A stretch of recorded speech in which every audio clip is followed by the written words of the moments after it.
নমস্কার বন্ধুরা, ভিন্ন স্বাদের গল্পে আপনাদেরকে স্বাগত। আজকের বিশেষ নিবেদন শরৎচন্দ্র চট্টোপাধ্যায়ের লেখা স্বামী। সৌদামিনী নামটা আমার বাবার দেওয়া। আমি প্রায় ভাবি আমাকে 1 বছরের বেশি তো তিনি চোখে দেখে যেতে পারেনি, তবে এমন করে আমার ভিতরে বাহিরে মিলিয়ে নাম রেখে গিয়েছিলেন কি করে? বীজমন্ত্রের মতোই একটি কথাই আমার সমস্ত ভবিষ্যৎ জীবনের ইতিহাসটাই যেন বাবা ব্যক্ত করে গেছেন। রূপ তা আছে মানি, কিন্তু না গো না, এ আমার দেমাক নয়। বুক চিরে দেখানো যায় না, নইলে এই মুহূর্তেই দেখিয়ে দিতুম রূপ নিয়ে গৌরব করবার আমার আর বাকি কিছু নেই, একেবারেই কিছু নেই। 18-19, হ্যাঁ তাই বটে। বয়স আমার 19। বাইরের দেহটা আমার তার বেশি প্রাচীন হতে পারেনি, কিন্তু এই বুকের ভেতরটায়, এখানে যে বুড়ি তার 79 বছরের শুকনো হাড়গোড় নিয়ে বাস করে আছে, তাকে দেখতে পাচ্ছ না? পেলে এতক্ষণে ভয়ে আঁতকে উঠতে। একলা ঘরের মধ্যে মনে হলেও তো আজও আমার লজ্জায় মরতে ইচ্ছা করে। তবে এ কলঙ্কের কালি কাগজের উপর ঢেলে দেবার আমার কি আবশ্যক ছিল? সমস্ত লজ্জার মাথা খেয়ে সেইটাই তো আজ আমাকে বলতে হবে, নইলে আমার মুক্তি হবে কিসে? সব মেয়ের মতো আমিও তো আমার স্বামীকে বিয়ের মন্তরের ভিতর দিয়েই পেয়েছিলুম, তবু কেন তাতে আমার মন উঠল না? তাই যে দামটা আমাকে দিতে হলো আমার অতি বড় শত্রুর জন্যও, তা একদিনের জন্য কামনা করি না, কিন্তু দাম আমাকে দিতে হলো। যিনি সমস্ত পাপ পুণ্য লাভ ক্ষতি ন্যায় অন্যায়ের মালিক, তিনি আমাকে এক বিন্দু রেহাই দিলেন না।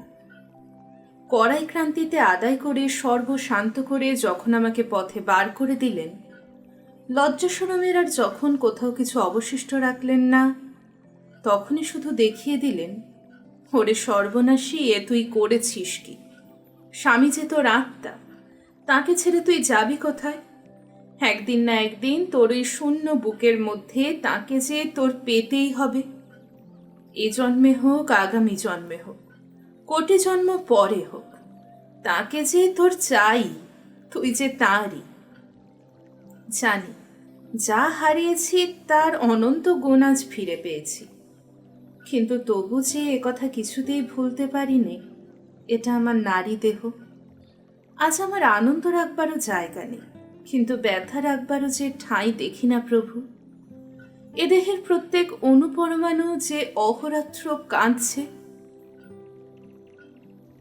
ওরে অস্পৃশ্যা, ওরে পতিতা, আমাদের আর বেঁধে পোড়াস নেই, আমাদের ছুটি দে, আমরা একবার মরে বাঁচি। কিন্তু থাক সে কথা। বাবা মারা গেলেন। 1 বছরের মেয়ে নিয়ে মা বাপের বাড়ি চলে এলেন। মামার ছেলেপিলে ছিল না, তাই গরিবের ঘর হলেও আমার আদর যত্নের কোনো ত্রুটি হলো না। বড় বয়স পর্যন্ত তার কাছে বসে ইংরাজি বাংলা কত বই না আমি পড়েছিলাম, কিন্তু মামা ছিলেন ঘোর নাস্তিক। ঠাকুর দেবতা কিছুই মানতেন না। বাড়িতে একটা পূজা অর্চনা কি বারব্রতও কোনোদিনও হতে দেখিনি। এসব তিনি দুচক্ষে দেখতে পারতেন না, নাস্তিক বই কি। মামা মুখে বলতেন বটে তিনি অ্যাগনস্টিক, কিন্তু সেও তো একটা মস্ত ফাঁকি। কথাটা যিনি প্রথম আবিষ্কার করেছিলেন, তিনি তো শুধু লোকের চোখে ধুলো দেবার জন্যই নিজেদের আগাগোড়া ফাঁকির পিছনে আরেকটা আকাশ পাতাল জোড়া ফাঁকি জুড়ে দিয়ে আত্মরক্ষা করেছিলেন। কিন্তু তখন কি চাই এসব বুঝেছিলুম? আসল কথা হচ্ছে, সূর্যের চেয়ে বালির তাতেই গায়ে বেশি ফোসকা পড়ে। আমার মামারও হয়েছিল ঠিক সেই দশা। শুধু আমার মা বোধ করি যেন লুকিয়ে বসে কি সব করতেন, সে কিন্তু আমি ছাড়া আর কেউ জানতে পেত না। তা মা যা খুশি করুন, আমি কিন্তু মামার বিদ্যে 16 আনার জায়গায় 18 আনা শিখে নিয়েছিলুম। আমার বেশ মনে পড়ে, দোরগোড়ায় সাধু সন্ন্যাসীরা এসে দাঁড়ালে সং দেখবার জন্য ছুটে গিয়ে মামাকে ডেকে আনতুম। তিনি তাদের সঙ্গে এমনই ঠাট্টা শুরু করে দিতেন যে বেচারারা পালাবার পথ পেত না। আমি হেসে হাততালি দিয়ে গড়িয়ে লুটিয়ে পড়তুম। এমনি করেই আমাদের দিন কাটছিল। শুধু মা এক একদিন ভারী গোল বাঁধাতেন। মুখ ভারী করে এসে বলতেন, দাদা সদুর তো দিন দিন বয়স হচ্ছে, এখন থেকে একটু খোঁজাখুঁজি না করলে সময় বিয়ে দেবে কি করে? মামা আশ্চর্য হয়ে বলতেন, বলিস কি রে, তোর মেয়ে তো এখনো 12 পেরোয়নি, এর মধ্যেই তোর সাহেবদের মেয়েরা তো এ বয়সে। মা কাঁদো কাঁদো গলায় জবাব দিতেন, সাহেবদের কথা কেন তুলছো দাদা? আমরা তো সত্যি আর সাহেব নই, ঠাকুর দেবতা না মানো। তারা কিছু আর ঝগড়া করতে আসছেন না, কিন্তু পাড়া গাঁয়ের সমাজ তো আছে, তাকে উড়িয়ে দেবে কি করে? মামা হেসে বলতেন, ভাবিস নে বোন, সেসব আমি জানি। এই যেমন তোকে হেসে উড়িয়ে দিচ্ছি, ঠিক এমনি করে আমাদের নৎসার সমাজটাকেও হেসে উড়িয়ে দেব। মা মুখ ভার করে বিড়বিড় করে বকতে বকতে উঠে যেতেন। মামা গ্রাহ্য করতেন না বটে, কিন্তু আমার ভারী ভয় হতো। কেমন করে যেন বুঝতে পারতুম, মামা যাই বলুন, মার কাছ থেকে আমাকে তিনি রক্ষা করতে পারবেন না। কেন যে বিয়ের কথায় ভয় হতে শুরু হয়েছিল তা বলছি। আমাদের পশ্চিম পাড়ার বুক চিরে যে নালাটা গ্রামের সমস্ত বর্ষার জল নদীতে ঢেলে দিত, তার দুপারে যে দুঘরের বাস ছিল, তার এক ঘর আমরা, অন্য ঘর গ্রামের জমিদার বিপিন মজুমদার। এই মজুমদার বংশ যেমন ধনী তেমনি দুর্দান্ত। গাঁয়ের ভেতরে বাইরে এদের প্রতাপের সীমা ছিল না। নরেন ছিল এই বংশের একমাত্র বংশধর। আজ এত বড় মিথ্যেটা মুখে আনতে আমার যে কি হচ্ছে, সে আমার অন্তর্যামী ছাড়া আর কে জানবে বলো? কিন্তু তখন ভেবেছিলুম, এ বুঝি সত্যি একটা জিনিস, সত্যি বুঝি নরেনকে ভালোবাসি। কবে যে এই মোহটা প্রথম জন্মেছিল সে আমি বলতে পারি না। কলকাতায় সে বিয়ে পড়ত, কিন্তু ছুটির সময় বাড়ি এলে মামার সঙ্গে ফিলোসফি আলোচনা করতে প্রায়ই আসত। তখনকার দিনে অ্যাগনোস্টিসিজমই ছিল বোধ করি লেখাপড়া জানাদের ফ্যাশন। এই নিয়েই বেশিরভাগ তর্ক হতো। কতদিন মামা তার গৌরব দেখাবার জন্য নরেনবাবুর তর্কের জবাব দিতে আমাকে ডেকে পাঠাতেন। কতদিন সন্ধ্যা ছাড়িয়ে রাত্রি হয়ে যেত, দুজনের তর্কের কোনো মীমাংসা হতো না, কিন্তু আমি প্রায় জিততুম। তার কারণও আজ আর আমার অবিদিত নেই। মাঝে মাঝে সে হঠাৎ তর্কের মাঝখানে ভঙ্গ দিয়ে মামার মুখপানে চেয়ে গভীর বিস্ময়ে বলে উঠত, আচ্ছা ব্রজবাবু, এই বয়সে এত বড় লজিকের জ্ঞান, তর্ক করবার এমন একটা আশ্চর্য ক্ষমতা কি আপনি একটা ফিনোমিনন বলে মনে করেন না? আমি গর্বের সৌভাগ্যে ঘাড় হেঁট করতুম। ওরে হতভাগী, সেদিন ঘাটটা তোর চিরকালের মতো একেবারে ভেঙে মাটিতে লুটিয়ে পড়েনি কেন? মামা উচ্চ অঙ্গের একটু হাস্য করে বলতেন, কি যেন নরেন, এ শুধু শেখাবার ক্যাপাসিটি। কিন্তু তর্কাতর্কি আমার তত ভালো লাগতো না, যত ভালো লাগতো তার মুখের মন্টি ক্রিস্টোর গল্প। কিন্তু গল্প আর শেষ হতে চায় না, আমার অধৈর্যেরও আর সীমা পাওয়া যায় না। সকালে ঘুম ভেঙে পর্যন্ত সারাদিন 100 বার মনে করতুম, কখন বেলা পড়বে, কখন নরেনবাবু আসবে। এমনি তর্ক করে আর গল্প শুনে আমার বিয়ের বয়স 12 ছাড়িয়ে 13 শেষে গড়িয়ে গেল, কিন্তু বিয়ে আমার হলো না। তখন বর্ষার নবযৌবনের দিনে মজুমদারদের বাগানের একটা মস্ত বকুল গাছের তলা ঝরা ফুলে ফুলে একেবারে বোঝাই হয়ে যেত। আমাদের বাগানের ধারের সেই নালাটা পার হয়ে আমি রোজ গিয়ে কুড়িয়ে আনতুম। সেদিন বিকালেও মাথার উপর গাঢ় মেঘ উপেক্ষা করেই দ্রুত পদে যাচ্ছি।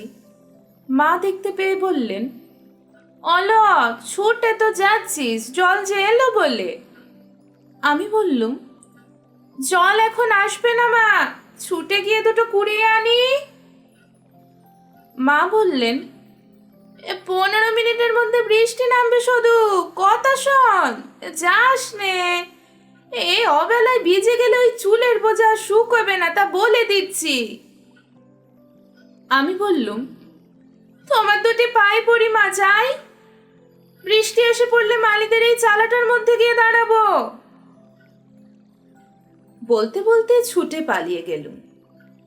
মায়ের আমি একটি মেয়ে, দুঃখ দিতে আমাকে কিছুতেই পারতেন না।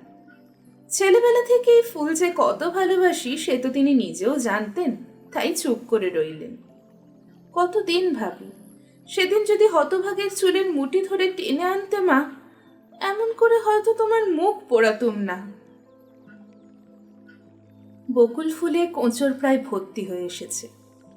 এমন সময় মা যা বললেন তাই হলো। ঝমঝম করে বৃষ্টি এলো। ছুটে গিয়ে মালিদের চালার মধ্যে ঢুকে পড়ল। কেউ নেই। খুঁটি ঠেস দিয়ে দাঁড়িয়ে মেঘের পানে চেয়ে ভাবছি, ঝমঝম করে ছুটে এসে কে ঢুকে পড়ল। মুখ ফিরিয়ে চেয়ে দেখি, ও মা, এ যে নরেন বাবু। কলকাতা থেকে তিনি যে বাড়ি এসেছেন, কই সে তো আমি শুনিনি। আমাকে দেখে চমকে উঠে বললেন, হ্যাঁ, শুধু যে এখানে? অনেকদিন তাকে দেখিনি, অনেকদিন তার গলা শুনিনি। আমার বুকের মধ্যে যেন আনন্দের ঢেউ বয়ে গেল। কান পর্যন্ত লজ্জায় রাঙা হয়ে উঠল। মুখের পানে চেয়ে তো জবাব দিতে পারলুম না। মাটির দিকে চেয়ে বললুম, আমি তো রোজই ফুল কুড়োতে আসি, কবে এলেন? নরেন মালিদের একটা ভাঙা খাটিয়া টেনে নিয়ে বসে বললে, আজ সকালে। কিন্তু তুমি কার হুকুমে ফুল চুরি করো শুনি? গম্ভীর গলায় আশ্চর্য হয়ে হঠাৎ মুখ তুলে দেখি, চোখ দুটো তার চাপা হাসিতে নাচছে। লজ্জা লজ্জা, এই পোড়ার মুখেও কোথা থেকে হাসি এসে পড়ল। বললুম, তাই বই কি, কষ্ট করে কুড়িয়ে নিলে বুঝি চুরি করা হয়? নরেন ফস করে দাঁড়িয়ে উঠে বললে, আর আমি যদি ওই কোরানো ফুলগুলো তোমার কোঁচরের ভেতর থেকে আরেকবার কুড়িয়ে নিই, তাকে কি বলে? জানি নে কেন আমার ভয় হলো। সত্যি যেন এবার সে এসে আমার আঁচল চেপে ধরবে। হাতের মুঠো আমার আলগা হয়ে গিয়ে চোখের পলকে সমস্ত ফুল ছপ করে মাটিতে পড়ে গেল। ও কি করলে? আমি কোনো মতে আপনাকে সামাল নিয়ে বললুম, আপনাদেরই তো ফুল, বেশ তো, নিন না কুড়িয়ে। হ্যাঁ, এত অভিমান? বলে সে উঠে এসে আমার আঁচলটা টেনে নিয়ে ফুল কুড়িয়ে কুড়িয়ে রাখতে লাগলো। কেন জানি নে হঠাৎ আমার দু চোখ জলে ভরে গেল। আমি জোর করে মুখ ফিরিয়ে আরেক দিকে চেয়ে রইল। সমস্ত ফুলগুলি কুড়িয়ে আমার আঁচলে একটা গেরো দিয়ে নরেন তার জায়গায় ফিরে গেল। খানিকক্ষণ আমার পানে চুপ করে চেয়ে থেকে বললে, যে ঠাট্টা বুঝতে পারে না এত অল্পে রাগ করে, তার ফিলোসফি পড়া কেন? আমি কালই গিয়ে ব্রজবাবুকে বলে দেব তিনি আর যেন পণ্ডশ্রম না করেন। আমি আগেই চোখ মুছে ফেলেছিলুম। বললুম, কে রাগ করেছে? যে ফুল ফেলে দিলে। ফুল তো আপনি পড়ে গেল। মুখখানাও বুঝি আপনি ফিরে আছে। আমি তো মেঘ দেখছি। মেঘ বুঝি এদিকে ফিরে দেখা যায় না? কই যায়? আমি ভুলে হঠাৎ মুখ ফেরাতেই দুজনার চোখাচোখি হয়ে গেল। নরেন ফিক করে হেসে বললে, একখানা আরশি থাকলে যায় কিনা দেখিয়ে দিতুম। নিচের মুখ চোখেই একসঙ্গে মেঘ বিদ্যুৎ দেখতে পেতে, কষ্ট করে আকাশ খুঁজতে হতো না। আমি তখন চোখ ফিরিয়ে নিলুম। রূপের প্রশংসা আমি ঢের শুনেছি, কিন্তু নরেনের চাপা হাসি, চাপা ইঙ্গিত সেদিন আমার বুকের মধ্যে ঢুকে আমার হৃৎপিণ্ডটাকে যেন সজোরে দুলিয়ে দিলে। এই তো সেই 5 বছর আগের কথা, কিন্তু আজ মনে হয় সে সৌদামিনী বুঝি বা আর কেউ ছিল। নরেন বললে, মেঘ না কাটলে ব্রজবাবুকে বলে দেব লেখাপড়া শেখানো মিছে, তিনি আর যেন কষ্ট না করেন। আমি বললুম, বেশ তো, ভালোই তো, আমি ওসব পড়তেও চাই নে, বরং গল্পের বই পড়তেই আমার ঢের ভালো লাগে। নরেন হাততালি দিয়ে বলে উঠল, দাঁড়াও, বলে দিচ্ছি। আজকাল নভেল পড়া হচ্ছে বুঝি? আমি বললুম, গল্পের বই তবে আপনি নিজে পড়েন কেন? নরেন বললে, সে শুধু তোমাকে গল্প বলবার জন্য, নইলে পড়তুম না। বৃষ্টির দিকে চেয়ে বললে, আচ্ছা, এ জল যদি আজ না থামে কি করবে? বললুম, ভিজে ভিজে চলে যাব। আচ্ছা, এ যদি আমাদের পাহাড়ি বৃষ্টি হতো তাহলে? গল্প জিনিসটা চিরদিনই কি ভালোই বাসি। একটুখানি গন্ধ পাওয়া মাত্র আমার চোখের দৃষ্টি এক মুহূর্তে আকাশ থেকে নরেনের মুখের ওপর নেমে এলো। জিজ্ঞেস করে ফেললুম, সে দেশের বৃষ্টির মধ্যে বুঝিয়ে বেরোনো যায় না? নরেন বললে, একেবারে না, গায়ে তীরের মতো বেঁধে। আচ্ছা, তুমি সে বৃষ্টি দেখেছ? পোড়া মুখ দিয়ে তুমি বার হয়ে গেল। ভাবি, জিভটা সঙ্গে সঙ্গে যদি মুখ থেকে খসে পড়ে যেত। সে বললে, এরপর যদি একজন আপনি বলে ডাকে, সে আরেকজনের মরা মুখ দেখবে। কেন দিব্যি দিলেন? আমি তো কিছুতেই তুমি বলবো না। বেশ, তাহলে মরা মুখ দেখো। দিব্যি কিছুই না, আমি মানি নে। কেমন মানো না, একবার আপনি বলে প্রমাণ করে দাও। মনে মনে রাগ করে বললুম, পোড়ামুখী, মিছে তেজ তোর রইল কোথায়? মুখ দিয়ে তো কিছুতেই বার করতে পারলি নে। কিন্তু দুর্গতির যদি ওইখানেই সেদিন শেষ হয়ে যেত। ক্রমে আকাশের জল থামল বটে, কিন্তু পৃথিবীর জলে সমস্ত দুনিয়াটা যেন ঘুলিয়ে একাকার করে দিল।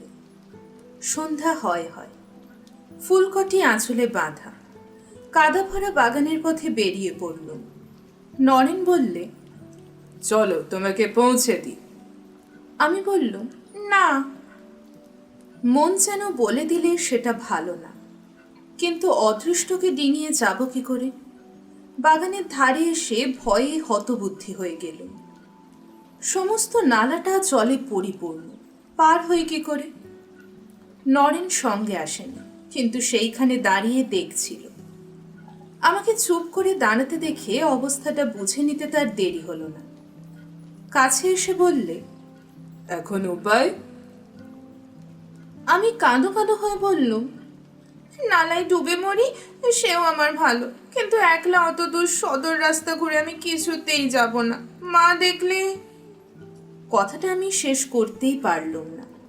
নরেন হেসে বললে, তার আর কি, চলো তোমাকে সেই পিটুলি গাছটার উপর দিয়ে পার করে দিই।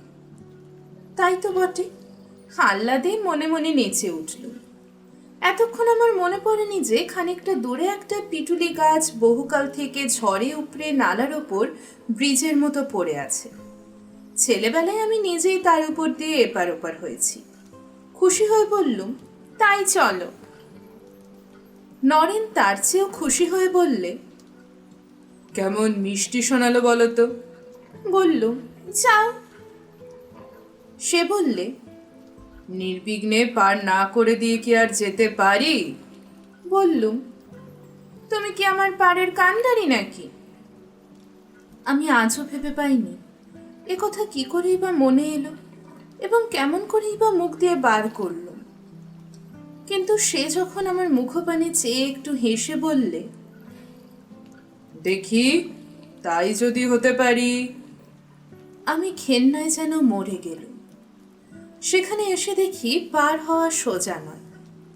একে তো স্থানটা গাছের ছায়ায় অন্ধকার, তাতে পিটুলি গাছটাই জলে ভিজে ভিজে যেমন পিছল তেমনি উঁচু নিচু হয়ে আছে। তলা দিয়ে সমস্ত বৃষ্টির জল হু হু শব্দে বয়ে যাচ্ছে। আমি একবার পা বাড়াই, একবার টেনে নিই। নরেন খানিকক্ষণ দেখে বললে, আমার হাত ধরে যেতে পারবে? বললুম, পারবো। কিন্তু তার হাত ধরে এমনই কাণ্ড করলুম যে সে কোনো মতে টাল সামলে এদিকে লাফিয়ে পড়ে আত্মরক্ষা করল। কয়েক মুহূর্ত সে চুপ করে আমার মুখপানে চেয়ে রইল। তারপরেই তার চোখ দুটো যেন ছকছক করে উঠল। বললে, দেখবে একবার সত্যিকারের কাণ্ডারি হতে পারি কিনা। আশ্চর্য হয়ে বললুম, কি করে? এমনি করে। বলি সে নত হয়ে আমার দুই হাঁটুর নিচে এক হাত, ঘাড়ের নিচে অন্য হাত দিয়ে চোখের নিমেষে তার বুকের কাছে তুলে নিয়ে সেই গাছটার উপর পা দিয়ে দাঁড়ালো। ভয়ে আমি চোখ বুজে বাঁ হাত দিয়ে তার গলা জড়িয়ে ধরলুম। নরেন দ্রুতপদে পার হয়ে এপারে চলে এলো, কিন্তু নামাবার আগে আমার ঠোঁট দুটোকে একেবারে যেন পুড়িয়ে দিল। কিন্তু থাকবে, কম ঘেন্নায় কি আর এ দেহের প্রতি অঙ্গ অহর্নিশি গলায় দড়ি দিতে চায়? শিউরিতে শিউরিতে বাড়ি চলে এলুম। ঠোঁট দুটো তেমনই জ্বলতেই লাগলো বটে, কিন্তু সে জ্বালা লঙ্কা মরিচ খোরের জ্বলুনির মতো যত জ্বলতে লাগলো, জ্বালার তৃষ্ণা তত বেড়ে যেতেই লাগলো। মা বললেন, ভালো মেয়ে তুই শুধু এলি কি করে? নালাটা তো জলে জলমগ্ন হয়েছে দেখে এলুম। সেই গাছটার উপর দিয়ে বুঝি হেঁটে এলি, পড়ে মরতে পারলি নে? না মা, সে পুণ্য থাকলে আর এ গল্প লেখবার দরকার হবে কেন? তার পরদিন নরেন মামার সঙ্গে দেখা করতে এলো। আমি সেইখানেই বসেছিলুম। তার পানি চাইতে পারলুম না, কিন্তু আমার সর্বাঙ্গে কাঁটা দিয়ে উঠল। ইচ্ছে হলো ছুটে পালাই, কিন্তু ঘরের পাকা মেঝে যে চোরাবালির মতো আমার পা দুটোকে একটু একটু করে গিলতে লাগলো। আমি নড়তেও পারলুম না, মুখ তুলে দেখতেও পারলুম না। নরেনের যে কি অসুখ হলো তা শয়তানই জানে। অনেকদিন পর্যন্ত আর সে কলকাতায় গেল না। রোজই দেখা হতে লাগলো। মা মাঝে মাঝে বিরক্ত হয়ে আমাকে আড়ালে ডেকে পাঠিয়ে বলতে লাগলেন, ওদের পুরুষ মানুষদের লেখাপড়ার কথাবার্তা হয়, তুই তার মধ্যে হা করে বসে কি শুনিস বলতো? যা বাড়ির ভেতরে যা, এত বড় মেয়ের যদি লজ্জা শরম একটুকু আছে। এক পা করে আমার ঘরে চলে যেতুম, কিন্তু কোনো কাজে মন দিতে পারতুম না। যতক্ষণ সে থাকতো তার অস্পষ্ট কণ্ঠস্বর অবিশ্রাম বাইরের পানেই আমাকে টানতে থাকত। আমার মামা আর যাই হন, তার মনটা পেঁচালো ছিল না। তাছাড়া লিখে পড়ে তর্ক করে ভগবানকে উড়িয়ে দেবার ফোন দিতেই সমস্ত অন্তঃকরণটা তার এমনই অনুক্ষণ ব্যস্ত হয়ে থাকত যে তার নাকের ডগায় কি যে ঘটছে তা দেখতে পেতেন না। আমি এই বড় একটা মজা দেখেছি। জগতের সবচেয়ে নামজাদা নাস্তিকগুলোই হচ্ছে সবচেয়ে নিরেট বোকা। ভগবানের যে লীলার অন্ত নেই, তিনি যে এই না রূপেই তাদের 15 আনা মন ভরে থাকেন এ তারা টেরই পায় না। সপ্রমাণ হোক অপ্রমাণ হোক, তার ভাবনাতে সারাদিন কাটিয়ে দিয়ে বলে, সংসারের মানুষগুলো কি বোকা। তারা সকাল সন্ধ্যায় বসে মাঝে মাঝে ভগবানের চিন্তা করে। আমার মামারও ছিল সেই দশা। তিনি কিছুই দেখতে পেতেন না, কিন্তু মা তো তা নয়। তিনি যে আমারই মতো মেয়ে মানুষ, তার দৃষ্টিকে ফাঁকি দেওয়া তো সহজ ছিল না। আমি নিশ্চয়ই জানি মা আমাদের সন্দেহ করেছিলেন। আর সামাজিক বাধা আমাদের দুজনের মধ্যে যে কত বড় ছিল এ শুধু যে তিনিই জানতেন। আমি জানতুম না তা নয়, ভাবলেই আমার বুকের সমস্ত রস শুকিয়ে কাঠ হয়ে যেত। তাই ভাবনার এই বিশ্রী দিকটাকে আমি দুহাতে ঠেলে রাখতুম, কিন্তু শত্রুর বদলে যে বন্ধুকেই ঠেলে ফেলেছি তাও টের পেতুম। কিন্তু হলে কি হয়, যে মাতাল একবার কড়া মদ খেতে শিখেছে, জল দেয়া মদে আর তার মন ওঠে না। নির্জলা বিষের আগুনে কলজে পুড়িয়ে তোলাতেই যে তখন তার মস্ত বড় সুখ। আরেকটা জিনিস আমি কিছুতেই ভুলতে পারতুম না, সেটা মজুমদারদের ঐশ্বর্যের চেহারা। ছেলেবেলা মায়ের সঙ্গে কতদিনই তো তাদের বাড়িতে বেড়াতে গেছি। সেই সব ঘরদোর, ছবি, দেয়াল ঘড়ি, আলমারি, সিন্ধুক, আসবাবপত্রের সঙ্গে কোন একটা ভাবি ছোট একতলা শ্বশুরবাড়ির পতাকার মূর্তি কল্পনা করে মনে মনে আমি যেন শিউরে উঠলাম। মাসখানেক পরে একদিন সকালবেলা নদী থেকে স্নান করে বাড়িতে পা দিয়েই দেখি বারান্দার উপর একজন প্রৌঢ় গোছের বিধবা স্ত্রীলোক মায়ের কাছে বসে গল্প করছে। আমাকে দেখে মাকে জিজ্ঞাসা করলে, এইটি বুঝি মেয়ে? মা ঘাড় নেড়ে বললেন, হ্যাঁ মা, এই আমার মেয়ে, বারণ তো গরম নইলে। স্ত্রীলোকটি হেসে বললে, তা হোক, ছেলেটির বয়সও প্রায় 30, দুজনের মানাবে ভালো। আর ওই শুনতেই দোজো বরে, নইলে যেন কার্তিক। আমি দ্রুতপদে ঘরে চলে গেলাম। বুঝলো মিনি ঘটক ঠাকুর আমার সম্বন্ধ এনেছেন।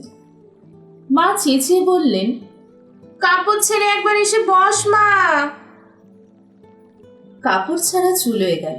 ভিজে কাপড়েই দৌড়ের আড়ালে দাঁড়িয়ে কান পেতে শুনতে লাগলো। বুকের কাঁপুনি যেন আর থামতে চায় না।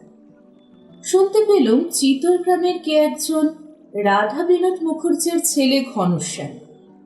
পোড়া কপালে নাকি অনেক দুঃখ ছিল, তাই আজ যে নাম জপের মন্ত্র, সে নাম শুনে সেদিন গা জ্বলে যাবে কেন? শুনলুম বাপ নেই, কিন্তু মা আছেন। ছোট দুটি ভাই, এক ভাইয়ের বিয়ে হয়েছে, একটি এখনো পড়ে। সংসার বড় রিঘারে, তাই এন্ট্রান্স পাশ করে রোজগারের ধান্দায় পড়া ছাড়তে হয়েছে। ধান, চাল, তিসি, পাট প্রভৃতির দালালি করে উপায় মন্দ করেন না, তারই উপর সমস্ত নির্ভর। তাছাড়া ঘরে নারায়ণশিলা আছেন, দুটো গরু আছে, বিধবা বোন আছে। নেই কি? নেই শুধু সংসারের বড় বউ। 7 বছর আগে বিয়ের 1 মাসের মধ্যেই তিনি মারা যান। তারপর এতদিন বাদেই চেষ্টা। 7 বছর।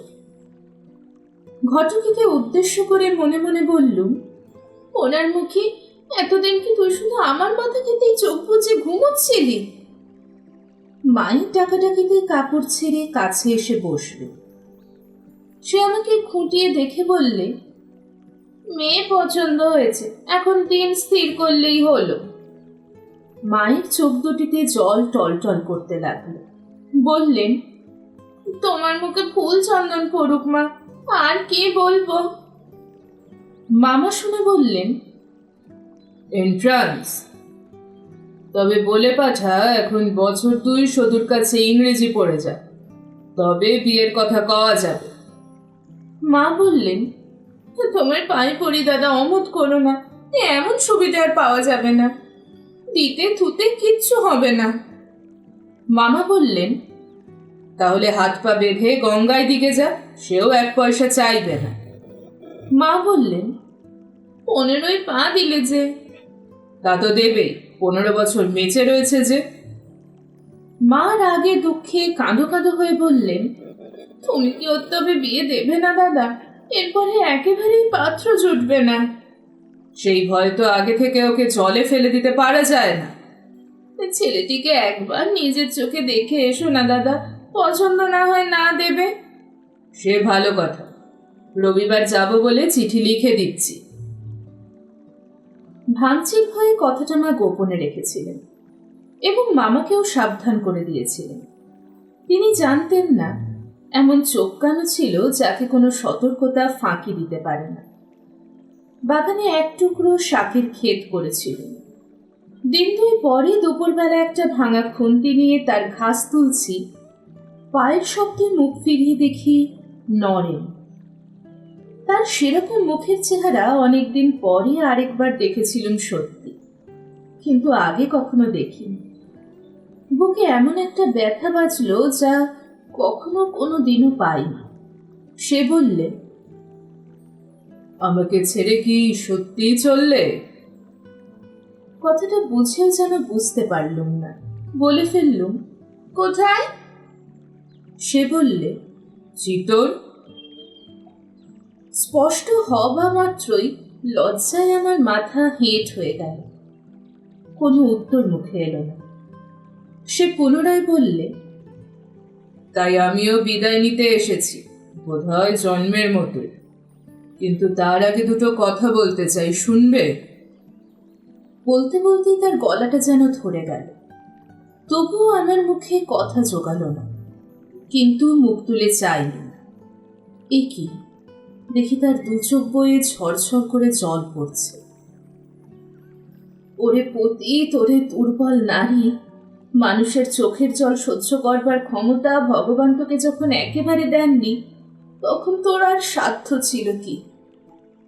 দেখতে দেখতে আমারও চোখের জলে বুক ভেসে গেছে। নরেন কাছে এসে কোঁচার খুঁট দিয়ে আমার চোখ মুছিয়ে দিয়ে হাত ধরে বললে, চলো ওই গাছটার তলায় গিয়ে বসি গে, এখানে কেউ দেখতে পাবে। মনে বুঝল এ অন্যায়, একান্ত অন্যায়। কিন্তু তখনও যে তার চোখের পাতা ভিজে, তখনও যে তার কণ্ঠস্বর কান্নায় ভরা। বাগানের এক প্রান্তে একটা কাঁটালি চাপার কুঞ্জ ছিল, তার মধ্যে সে আমাকে ডেকে নিয়ে গিয়ে বসালো। একটা ভয় আমার বুকের মধ্যে দূর দূর করছিল, কিন্তু সে নিজেই দূরে গিয়ে বসে বললে, এই একান্ত নির্জন স্থানে তোমাকে ডেকে এনেছি বটে, কিন্তু তোমাকে ছোঁব না, এখনো তুমি আমার হওনি। তার শেষ কথায় আবার পোড়া চোখে জল এসে পড়ল। আসলে চোখ মুছে মাটির দিকে চেয়ে চুপ করে বসে রইল। তারপর অনেক কথাই হল, কিন্তু থাকবে সেসব। আজও তো প্রতিদিনকার অতি তুচ্ছ ঘটনাটি পর্যন্ত মনে করতে পারি। মরণেও যে বিস্মৃতি আসবে সে আশা করতেও যেন ভরসা হয় না। একটা কারণে আমি আমার এত বড় দুর্গতিতেও কোনোদিনও বিধাতাকে দোষ দিতে পারিনি। স্পষ্ট মনে পড়ে, আমার চিত্তের মাঝে থেকে নরেনের সংস্রব্য তিনি কোনোদিনও প্রসন্ন চিত্তে গ্রহণ করেননি। সে যে আমার জীবনে কত বড় মিথ্যে, এ তো তাঁর অগোচর ছিল না।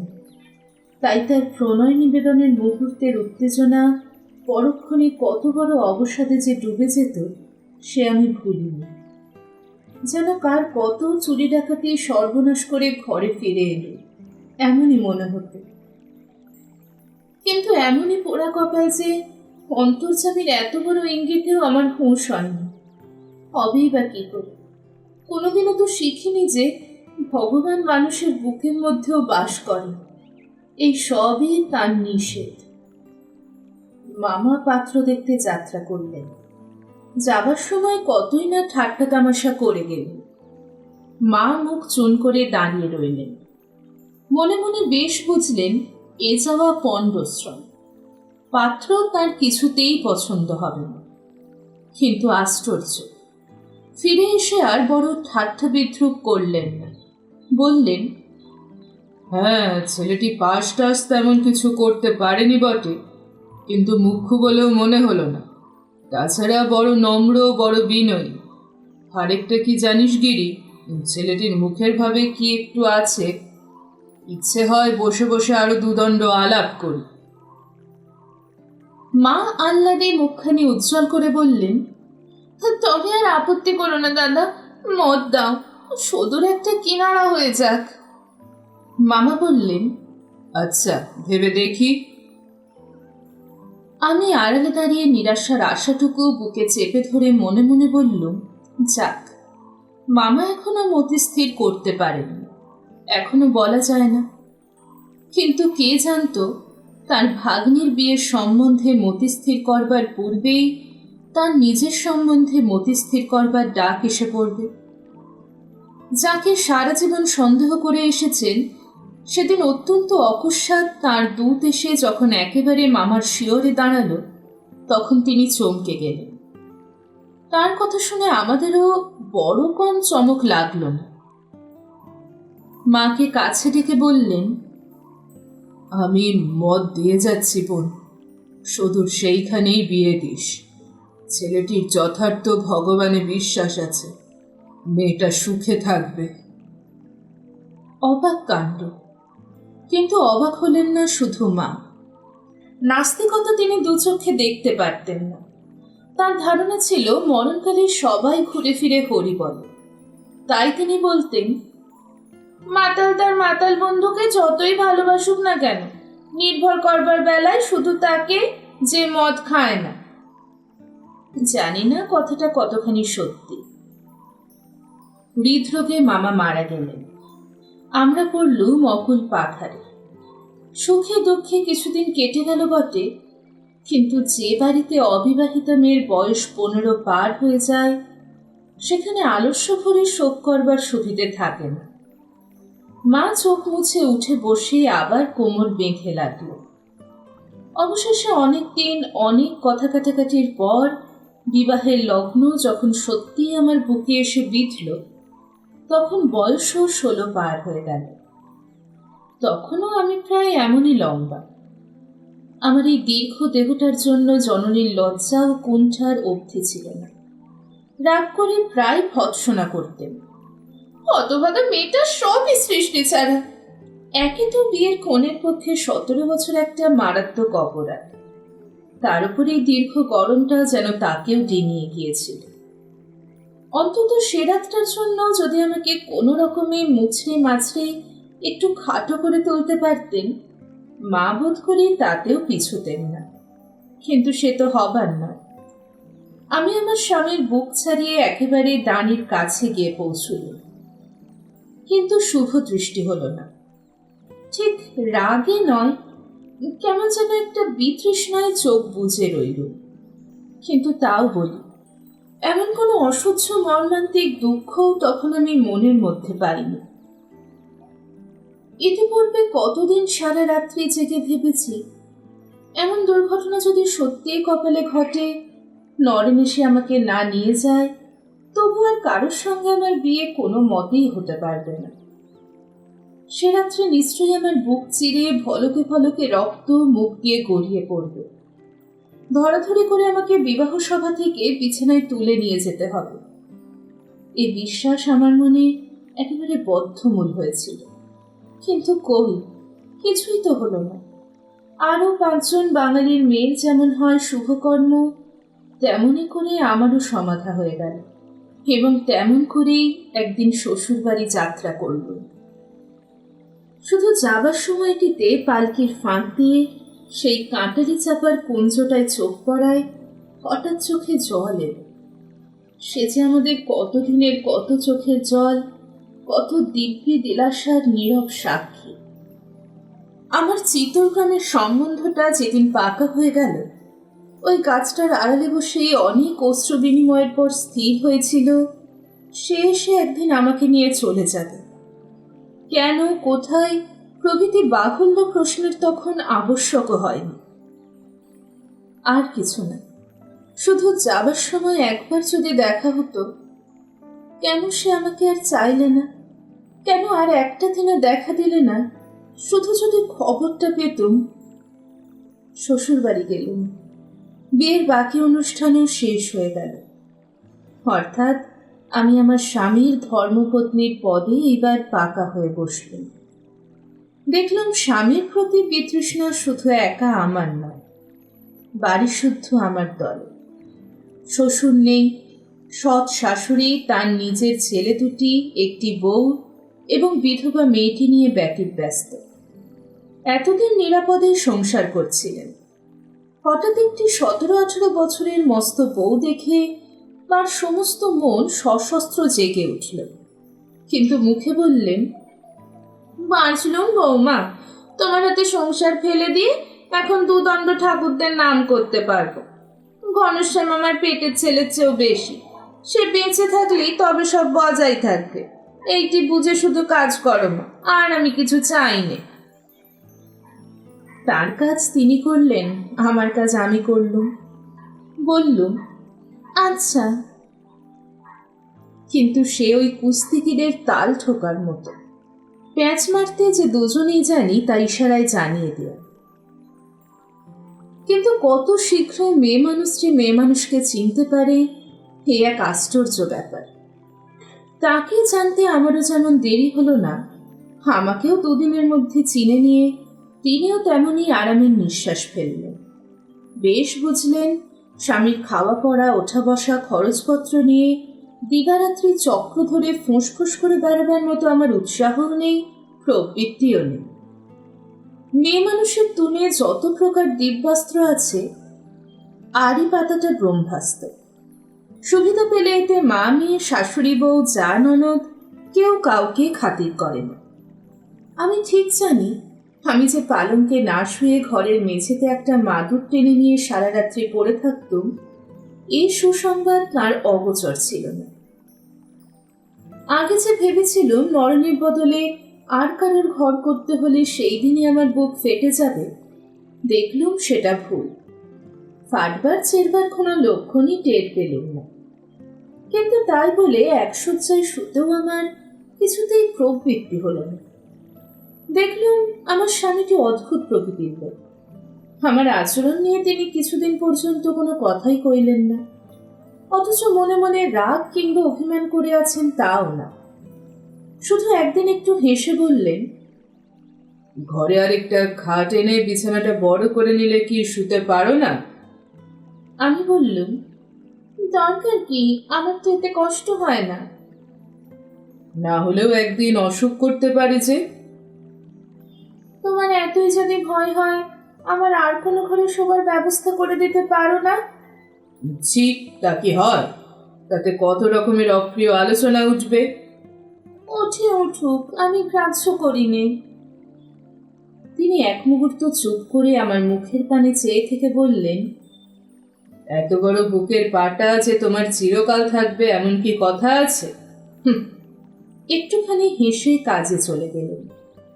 আমার মেজো দেওয়ার টাকা 40-এর মতো কোথাও চাকরি করতেন, কিন্তু একটা পয়সা কখনো সংসারে দিতেন না। অথচ তার আপিসের সময় ভাত, আপিস থেকে এলে পা ধোবার গাড়ু গামছা, জলখাবার, পান, তামাক ইত্যাদি জোগাবার জন্য বাড়ি শুদ্ধ সবাই যেন ত্রস্ত হয়ে থাকত। দেখতুম আমার স্বামী, আমার মেজো দেওয়ার হয়তো কোনোদিনও একসঙ্গেই বিকেলবেলা বাড়ি ফিরে এলেন, সবাই তার জন্য ব্যতিব্যস্ত। এমনকি চাকরটা পর্যন্ত তাকে প্রসন্ন করবার জন্য ছুটোছুটি করে বেড়াচ্ছে। তার একদিন দেরি কিংবা অসুবিধা হলে যেন পৃথিবীর রসাতলে যাবে। অথচ আমার স্বামীর দিকে কেউ চেয়েও দেখতেন না। তিনি আধ ঘন্টা ধরে হয়তো এক ঘটি জলের জন্যই দাঁড়িয়ে আছেন, কারো সেদিকে গ্রাহ্যই নেই। অথচ এদের খাওয়া পড়া, সুখ সুবিধের জন্যই তিনি দিবারাত্রি খেটে মরছেন। ছ্যাঁকড়া ঘোড়াও মাঝে মাঝে বিদ্রোহ করে, কিন্তু তার যেন কিছুতেই শ্রান্তি নেই। কোনো দুঃখই যেন তাকে পীড়া দিতে পারে না। এমন শান্ত, এত ধীর, এত বড় পরিশ্রমী এর আগে কখনো আমি চোখে দেখিনি। আর চোখে দেখেছি বলেই লিখতে পারছি, নইলে শোনা কথা হলে বিশ্বাস করতেই পারতুম না সংসারে এমন ভালো মানুষও থাকতে পারে। মুখে হাসিটি লেগেই আছে। সবটাতেই বলতেন, থাক থাক, আমার এতেই হবে। স্বামীর প্রতি আমার মায়াই তো ছিল না, বরঞ্চ বিতৃষ্ণার ভাবই ছিল। তবু এমন একটা নিরীহ লোকের উপর বাড়ি শুদ্ধ সকলের এত বড় অন্যায় অবহেলায় আমার গা যেন জ্বলে যেতে লাগলো। বাড়ির গরুর দুধ বড় কম হতো না, কিন্তু তার পাতে কোনোদিনও বা একটু পড়তো, কোনোদিনও পড়তো না। হঠাৎ একদিন সইতে না পেরে বলে ফেলেছিলুম আর কি, কিন্তু পরক্ষণেই মনে হলো, ছি ছি, কি নির্লজ্জই আমাকে তাহলে এরা মনে করত। তাছাড়া এরা সব আপনার লোক হয়েও যদি দয়া মায়া না করে, আমারই বা এত মাথা ব্যথা কেন? আমি কোথাকারকে, বড় বই তো নয়। দিন 5-6 পরে একদিন সকালবেলা রান্নাঘরে বসে মেজো ঠাকুরপোর জন্য চা তৈরি করছি। স্বামীর কণ্ঠস্বর আমার কানে গেল। তার সকালেই কোথায় বার হবার দরকার ছিল, ফিরতে দেরি হবে। মাকে ডেকে বললেন, কিছু খেয়ে গেলে বড় ভালো হতো মা, খাবার টাবার কিছু আছে? মা বললেন, অবাক করলে ঘনশ্যাম, এত সকালে খাবার কোথায় পাবো? স্বামী বললেন, তবে থাক, ফিরে এসেই খাবো, বলেই চলে গেলেন। সেদিন আমি কিছুতেই আপনাকে আর সামলাতে পারলুম না। আমি জানতুম ওপাড়ার বসেরা তাদের বেয়াই বাড়ির পাওয়া সন্দেশ রসগোল্লা পাড়ায় বিলিয়েছিল। কাল রাত্রে আমাদেরও কিছু দিয়েছিল। শাশুড়ি ঘরে ঢুকতেই বলে ফেললুম, কালকের খাবার কি কিছুই ছিল না মা? তিনি একেবারে আকাশ থেকে পড়ে বললেন, খাবার আবার কে কিনে আনলে বৌমা? সে যে বসেরা দিয়ে গিয়েছিল। ও মা, সে আবার কটা যে আজ সকাল পর্যন্ত থাকবে? আর সে তো কালই শেষ হয়ে গেছে। তা ঘরে কিছু খাবার তৈরি করে দেওয়া যেত না মা? বেশ তো বৌমা, তাই কেন দিলে না? তুমি তো বসে বসে সমস্ত শুনছিলে বাচ্চা। চুপ করে রইল। আমার কি বা বলবার ছিল? স্বামীর প্রতি আমার ভালোবাসার টান তো আর বাড়িতে কারোর অবিদিত ছিল না। চুপ করে রইলুম সত্যি, কিন্তু ভেতরে মনটা আমার জ্বলতেই লাগলো। দুপুরবেলা শাশুড়ি ডেকে বললেন, খাবে এসো বৌমা, ভাত বাড়া হয়েছে। বললুম, আমি এখন খাবো না, তোমরা খাও গে। আমার আজকের মনের ভাব শাশুড়ি লক্ষ্য করেছিলেন।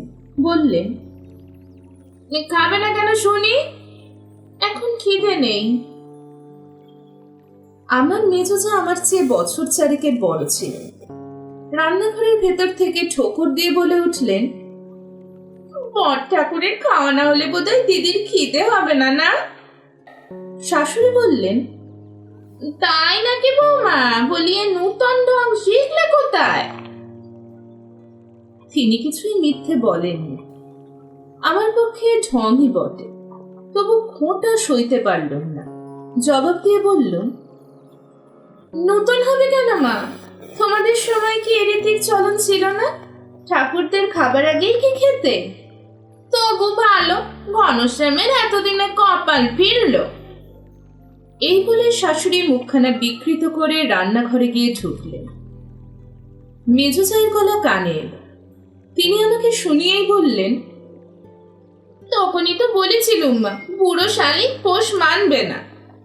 রাগ করে ঘরে এসে শুয়ে পড়লুম বটে, কিন্তু এইবার সমস্ত জিনিসটা মনে মনে আলোচনা করে লজ্জায় যেন মাথা কাটা যেতে লাগলো। কেবলই মনে হতে লাগলো তার খাওয়া হয়নি বলে খাইনি, তার কথা নিয়ে ঝগড়া করেছি। ফিরে এসে এসব যদি তার কানে যায়, ছি ছি, কি ভাববেন তিনি? আমার এতদিনের আচরণের সঙ্গে ব্যবহার এমনই বিসদৃশ খাপছাড়া যে নিজের লজ্জাতেই নিজে মরে যেতে লাগলুম। কিন্তু বাঁচলুম। ফিরে এলে একথা কেউ তাকে শোনালো না। সত্যিই বাঁচলুম, এর এক বিন্দু মিছে নয়। কিন্তু আচ্ছা, একটা কথা যদি বলি, তোমরা বিশ্বাস করতে পারবে কি? যদি বলি, সে রাত্রে পরিশ্রান্ত স্বামী শয্যার উপর ঘুমিয়ে রইলেন, আর নিচে যতক্ষণ না আমার ঘুম এলো ততক্ষণ ফিরে ফিরে কেবলই স্বাদ হতে লাগলো কেউ যদি কথাটা ওর কানে তুলে দিত। অভুক্ত স্বামীকে ফেলে আজ আমি কিছুতেই খাইনি। এই নিয়ে ঝগড়া করেছি, তবু মুখ বুজে এ অন্যায় সহ্য করিনি। কথাটা তোমাদের বিশ্বাস হবে কি? না হলে তোমাদের দোষ দেব না, হলে বহু ভাগ্য বলে মানব। আজ আমার স্বামীর বড় তো ব্রহ্মাণ্ডে আর কিছুই নেই। তার নাম নিয়ে বলছি। মানুষের মন পদার্থটার যে অন্ত নেই, সেই দিন তার আভাস পেয়েছিল। এত বড় পাপিষ্ঠার মনের মধ্যেও এমন দুটো উল্টো স্রোত একসঙ্গে বয়ে যাবার স্থান হতে পারে দেখে তখন অবাক হয়ে গিয়েছিল।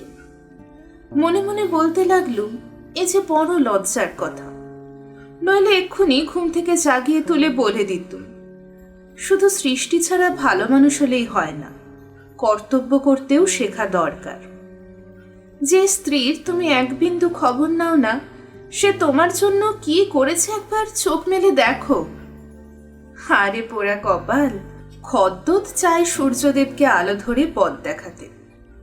তাই বলি, হতভাগের স্পর্ধার কি আদি অন্ত দাওনি ভগবান? গরমের জন্য কিনা বলতে পারিনি, কদিন ধরে প্রায় মাথা ধরছিল। দিন পাঁচেক ধরে অনেক রাত্রি পর্যন্ত ছটফট করে কখন একটু ঘুমিয়ে পড়েছিল। ঘুমের মধ্যেই যেন মনে হচ্ছিল কে পাশে বসে ধীরে ধীরে পাখার বাতাস করছে।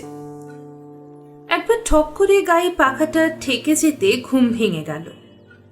ঘরে আলো জ্বলছিল, চেয়ে দেখলুম স্বামী রাত জেগে বসে পাখার বাতাস করে আমাকে ঘুম পাড়াচ্ছেন। হাত দিয়ে পাখাটা ধরে ফেলে বললুম, এ তুমি কি করছো? তিনি বললেন, কথা কইতে হবে না, ঘুমো, জেগে থাকলে মাথা ধরা ছাড়বে না। আমি বললুম, আমার মাথা ধরেছে, কে তোমাকে বললে? তিনি একটু হেসে জবাব দিলেন, কেউ বলেনি। আমি হাত গুনতে জানি, কারো মাথা ধরলেই টের পাই। বললুম, তাহলে অন্যদিনও পেয়েছো বলো? মাথা তো শুধু আমার আজই ধরেনি। তিনি আবার একটু হেসে বললেন, রোজই পেয়েছি, কিন্তু এখন একটু ঘুমোবে না কথা বলবে? বললুম, মাথা ধরা আমার ছেড়ে গেছে, আর ঘুমাবো না। তিনি বললেন, তবে সবুর করো, ওষুধটা তোমার কপালে লাগিয়ে দিই। বলে উঠে গিয়ে কি একটা নিয়ে এসে ধীরে ধীরে আমার কপালে ঘষে দিতে লাগলেন। আমি ঠিক ইচ্ছে করে যে করলাম তা নয়, কিন্তু আমার ডান হাতটা কেমন করে তার কোলের ওপর গিয়ে পড়তেই তিনি একটা হাত দিয়ে সেটা ধরে রাখলেন। হয়তো একবার একটু জোর করেও ছিলুম, কিন্তু জোর আপনিই কোথায় মিলিয়ে গেল। দুরন্ত ছেলেকে মা যখন কোলে টেনে নিয়ে জোর করে ধরে রাখেন, তখন বাইরে থেকে হয়তো সেটাকে একটুখানি অত্যাচারের মতো দেখায়, কিন্তু সে অত্যাচারের মধ্যে শিশুর ঘুমিয়ে পড়তে বাধে না। বাইরের লোক যাই বলুক, শিশু বোঝে ওটাই তার সবচেয়ে নিরাপদ স্থান।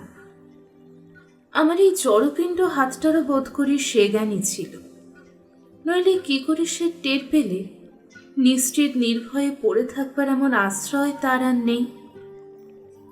তারপর তিনি আস্তে আস্তে আমার কপালে হাত বুলোতে লাগলেন। আমি চুপ করে পড়ে রইলুম। আমি এর বেশি আর বলবো না। আমার সেই প্রথম রাত্রির আনন্দ স্মৃতি, সে আমার, একেবারে আমারই থাক। কিন্তু আমি তো জানতুম ভালোবাসার যা কিছু সে আমি শিখে এবং শেষ করে দিয়ে শ্বশুর বাড়ি এসেছি।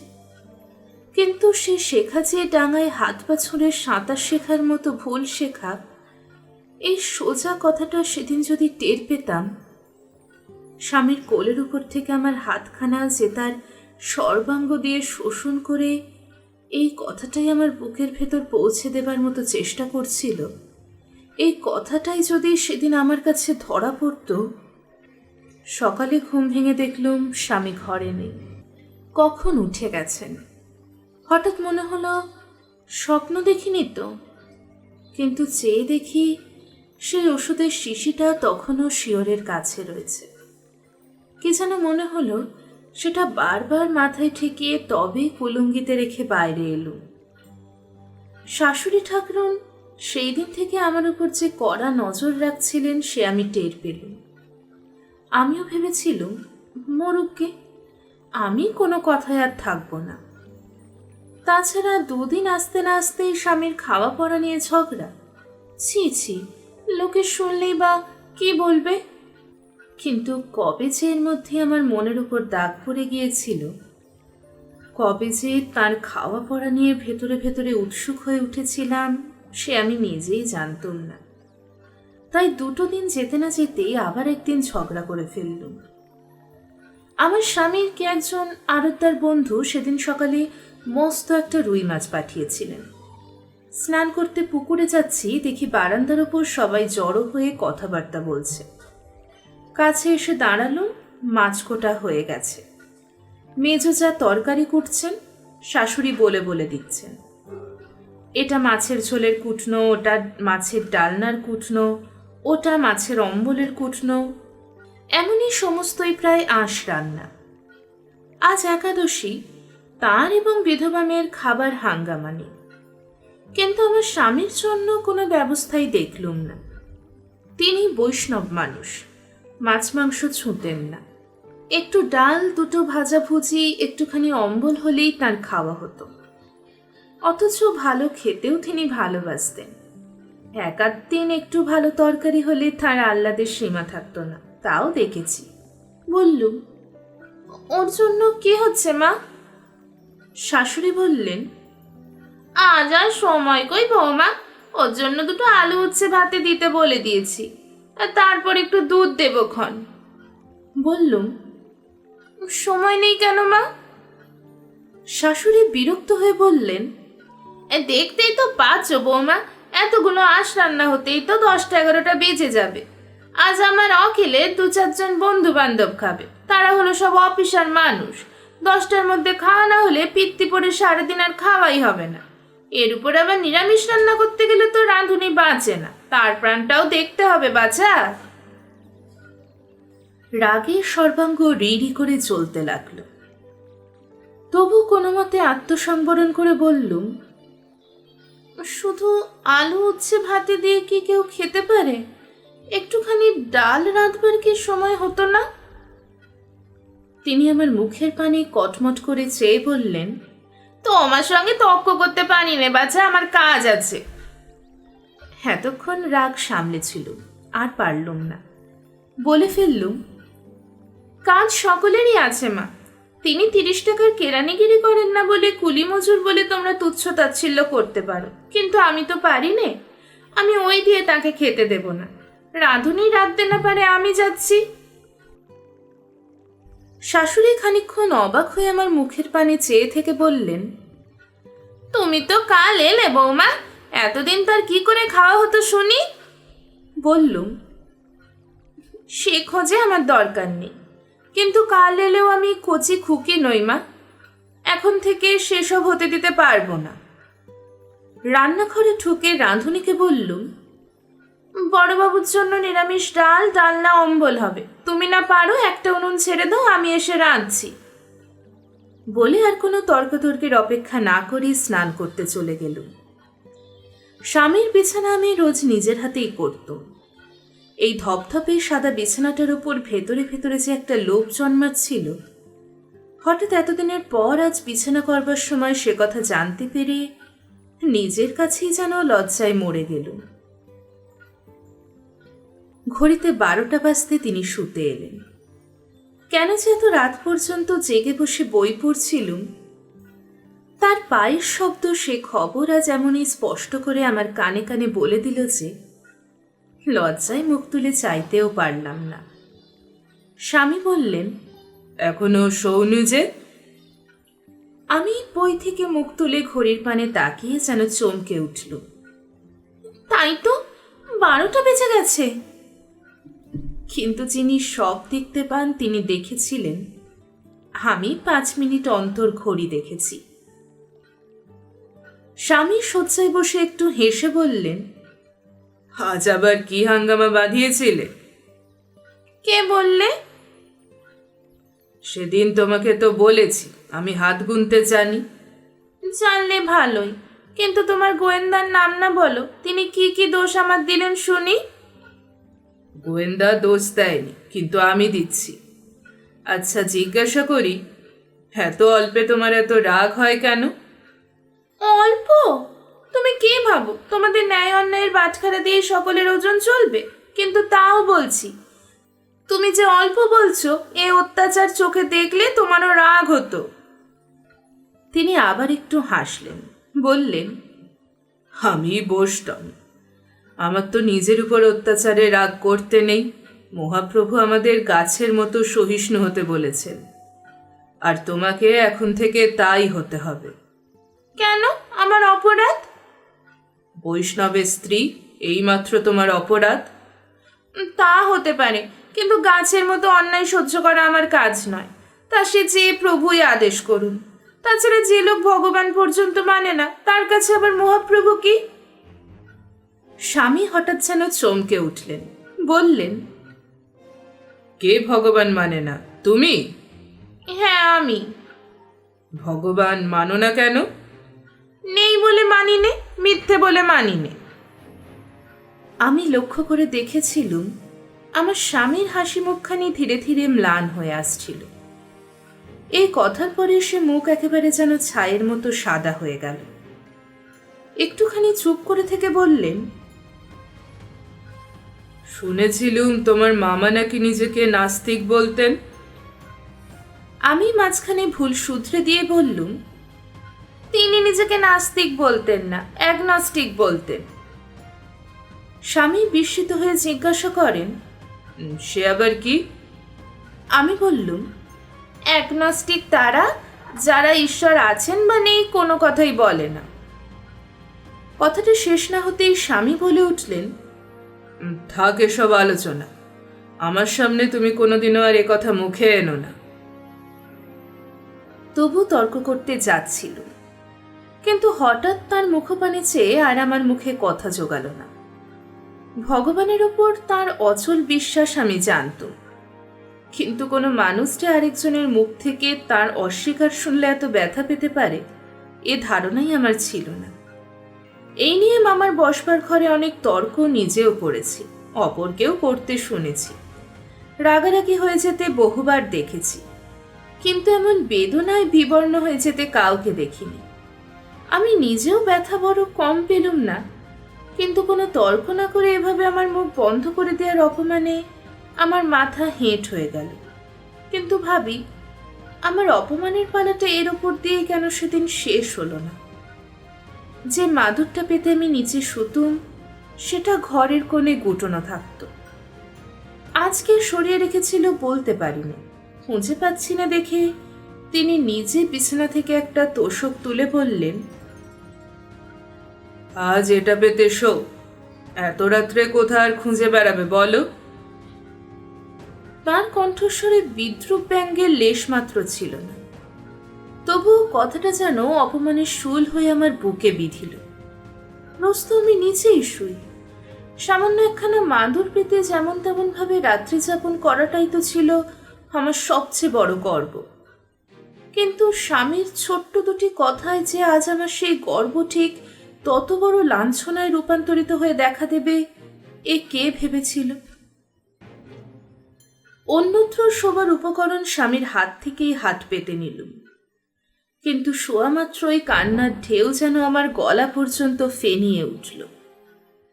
জানি নে তিনি শুনতে পেয়েছিলেন কিনা। সকাল হতে না হতেই তাড়াতাড়ি বিছানা তুলে ঘর থেকে পালাবার চেষ্টা করছি। তিনি ডেকে বললেন, আজ এত ভোরে উঠলে যে? বললুম, ঘুম ভেঙে গেল তাই বাইরে যাচ্ছি। একটা কথা আমার শুনবে? রাগে অভিমানের সর্বাঙ্গ ভরে গেল। বললুম, তোমার কথা কি আমি শুনিনি? আমার মুখপানে চেয়ে তিনি একটু হেসে বললেন, শোনো, আচ্ছা তাহলে কাছে এসো বলি। বললুম, আমি তো কালা নই, এখানে দাঁড়িয়ে শুনতে পাবো। পাবে না গো, পাবে না। বলেই হঠাৎ তিনি সুমুখে ঝুঁকে পড়ে আমার হাতটা ধরে ফেললেন। আমি জোর করে ছাড়াতে গেলুম, কিন্তু তার সঙ্গে পারবো কেন? একেবারে বুকের কাছে টেনে নিয়ে হাত দিয়ে জোর করে আমার মুখ তুলে ধরে বললেন, যারা ভগবান মানে তারা কি বলে জানো? তারা বলে স্বামীর কাছে কিছুতেই মিথ্যে বলতে নেই। কিন্তু যারা ভগবান মানে না তারা বলে কারোর কাছে মিথ্যে বলতে নেই। বটে, কিন্তু তাই যদি হয়, অত বড় মিথ্যে কথাটা কাল কি করে মুখে আনলে বলো তো? কি করে বললে ভগবান তুমি মানো না? হঠাৎ মনে হলো, এত আশা করে কেউ বুঝি কখনো কারোর সঙ্গে কথা কয়নি, তাই বলতে মুখে বাঁধতে লাগলো। কিন্তু তবু তো পোড়া অহংকার গেল না। বলে ফেললুম, ভগবান মানি বললেই বুঝি সত্যি কথা বলা হতো? আমাকে আটকে রাখলে কেন? আর কোনো কথা আছে? তিনি ম্লান মুখে আস্তে আস্তে বললেন, আরেকটা কথা, মায়ের কাছে আজ মাপ চেও।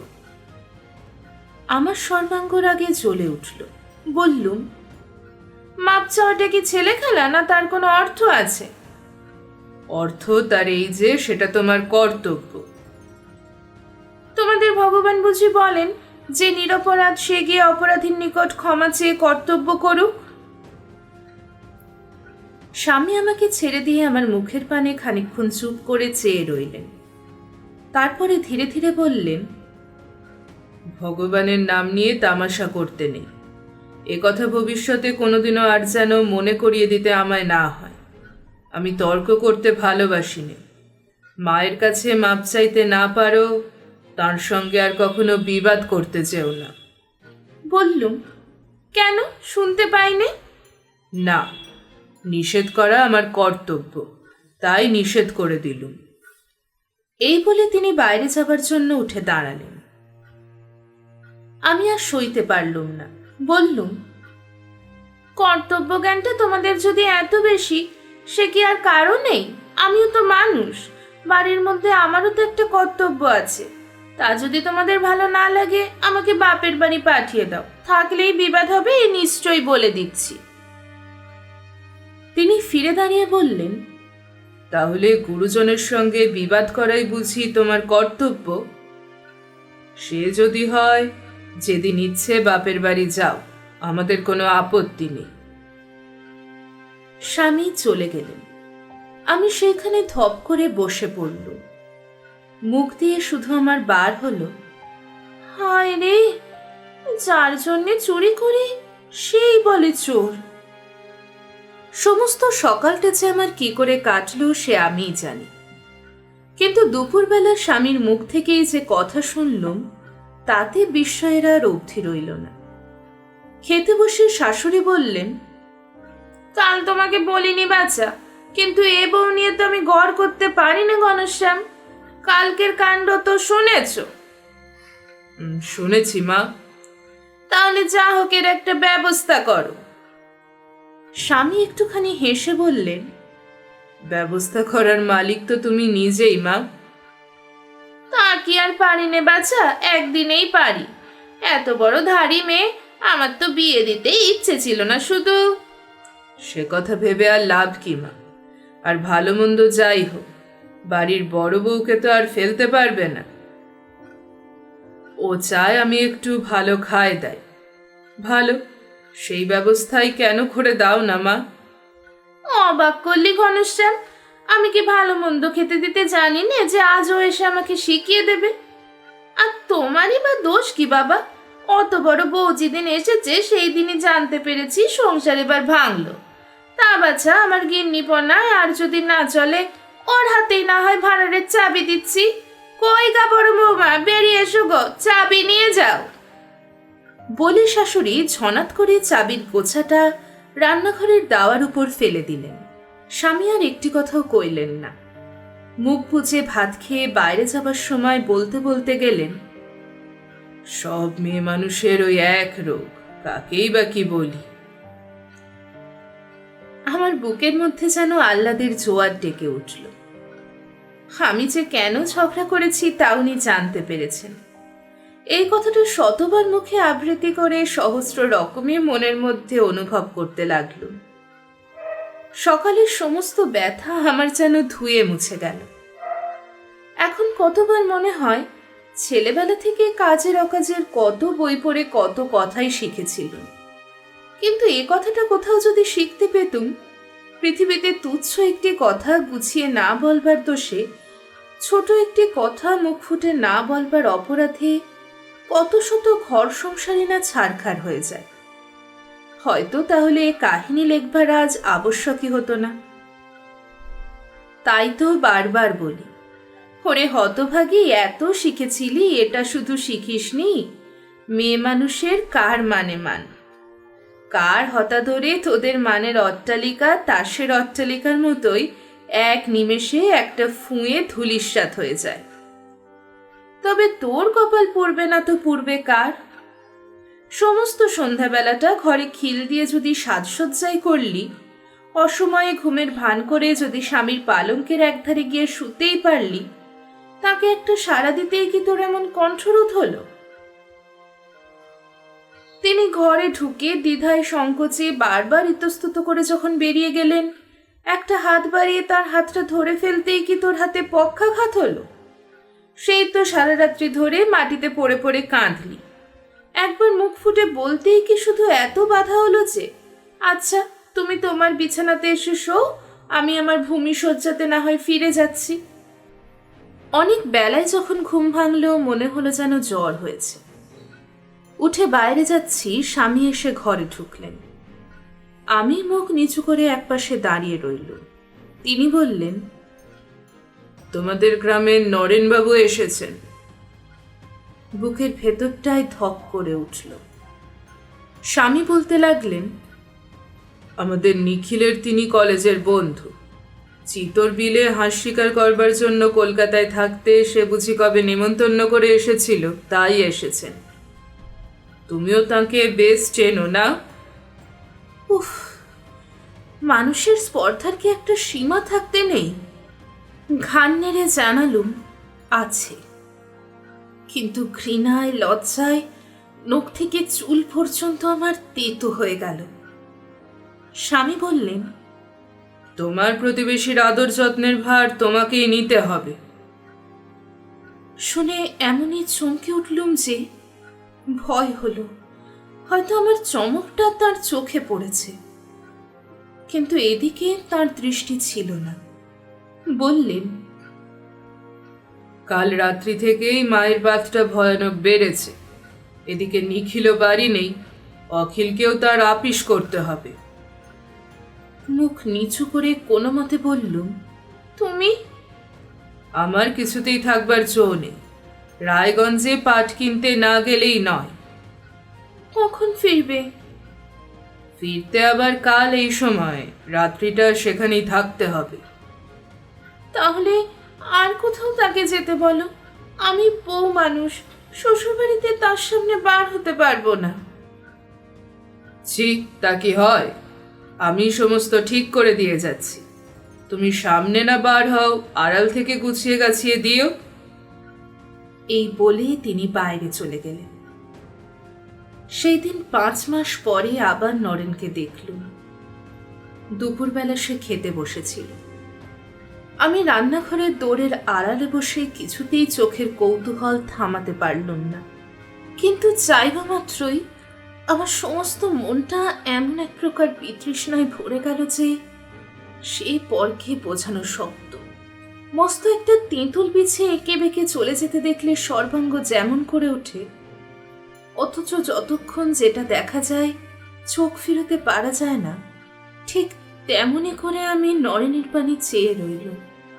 ছি ছি, ওর ওই দেহটাকে কি করেছে একদিন ছুঁয়েছি, মনে পড়তেই সর্বশরীর কাঁটা দিয়ে মাথার চুল পর্যন্ত আমার খাড়া হয়ে উঠল। খেতে খেতে সে মাঝে মাঝে চোখ তুলে চারিদিকে কি যে খুঁজছিল সে আমি জানি। আমাদের রাঁধুনিকে একটা তরকারি দিতে গেল, সে হঠাৎ ভারী আশ্চর্য হয়ে জিজ্ঞাসা করলে, হ্যাঁ গা, তোমাদের বড় বউ যে একবারও বেরোলো না? রাঁধুনি জানতো যে ইনি আমাদের বাপের বাড়ির লোক, গ্রামের জমিদার। তাই বোধ করে খুশি করবার জন্যই হাসির ভঙ্গিতে এক ঝুড়ি মিথ্যে কথা বলে তার মন জোগাল। বললে, কি জানি বাবু, বড় বৌমার ভারী লজ্জা, নইলে তিনি তো আপনার জন্য আজ নিজে রাঁধলেন। রান্নাঘরে বসে তিনি তো আপনার সব খাবার এগিয়ে গুছিয়ে দিচ্ছেন। লজ্জা করে কিন্তু কম সম খাবেন না বাবু, তাহলে তিনি বড় রাগ করবেন, আমাকে বলে দিলেন। মানুষের শয়তানের অন্ত নেই, দুঃসাহসেরও অবধি নেই। সে স্বচ্ছন্দে স্নেহের হাসিতে মুখখানা রান্নাঘরের দিকে তুলে চেঁচিয়ে বললে, আমার কাছে তোর আবার লজ্জা কিরে শুধু? আয় আয়, বেরিয়ে আয়, অনেকদিন দেখিনি, একবার দেখি। কাঠ হয়ে সেই দরজা ধরে দাঁড়িয়ে রইল। আমার মেজোজাও রান্নাঘরে ছিল, ঠাট্টা করে বললে, দিদির সবটাতেই বাড়াবাড়ি, পাড়ার লোক ভাইয়ের মতো, বিয়ের দিন পর্যন্ত সামনে বেরিয়েছ, কথা কইছ, আর আজই যত লজ্জা, একবার দেখতে চাচ্ছেন, যাও না। এটার জবাব দেব কি? বেলা তখন 2:30। বাড়ির সবাই যে যার ঘরে শুয়েছে। চাকরটা এসে বাইরে থেকে বলল, বাবু পান চাইলেন মা। কে বাবু? নরেন বাবু। তিনি স্বীকার করতে চাননি? কই না, বৈঠকখানায় শুয়ে আছেন যে। তাহলে শিকারের ছলটাও মিথ্যে। পান পাঠিয়ে দিয়ে জানলায় এসে বসল। এ বাড়িতে আসা পর্যন্ত এই জানালাটিই ছিল সবচেয়ে আমার প্রিয়। নিচেই ফুলবাগান, একঝাড় চামেলি ফুলের গাছ দিয়ে সম্মুখটা ঢাকা। এখানে বসলে বাইরের সমস্ত দেখা যায়, কিন্তু বাইরে থেকে কিছু দেখা যায় না। আমি মানুষের এই বড় একটা অদ্ভুত কাণ্ড দেখি যে বিপদটা হঠাৎ তার ঘাড়ে এসে পড়ে তাকে একান্ত অস্থির ও উদ্বিগ্ন করে দিয়ে যায়, অনেক সময় সে তাকেই একপাশে ঠেলে দিয়ে একটা তুচ্ছ কথা চিন্তা করতে বসে যায়। বাইরে পান পাঠিয়ে দিয়ে আমি নরেনের কথাই ভাবতে বসেছিলাম সত্যি, কিন্তু কখন কোন ফাঁকে যে আমার স্বামী এসে আমার সমস্ত মন জুড়ে বসে গিয়েছিলেন সে আমি টেরও পাইনি। আমার স্বামীকে আমি যত দেখছিলাম ততই আশ্চর্য হয়ে যাচ্ছিলাম। সবচেয়ে আশ্চর্য হতুম তার ক্ষমা করবার ক্ষমতা দেখে।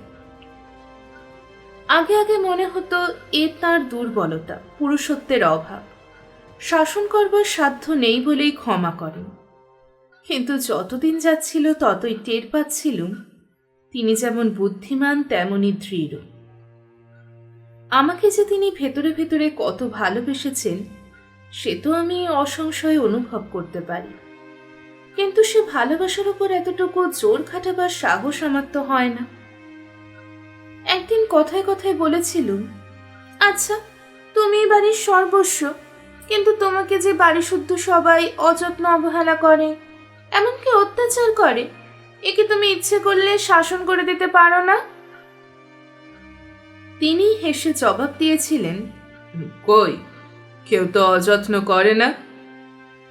কিন্তু আমি নিশ্চয়ই জানতুম কিছুই তার অবিদিত ছিল না। বললুম, আচ্ছা যত বড় দোষী হোক তুমি কি সব মাপ করতে পারো?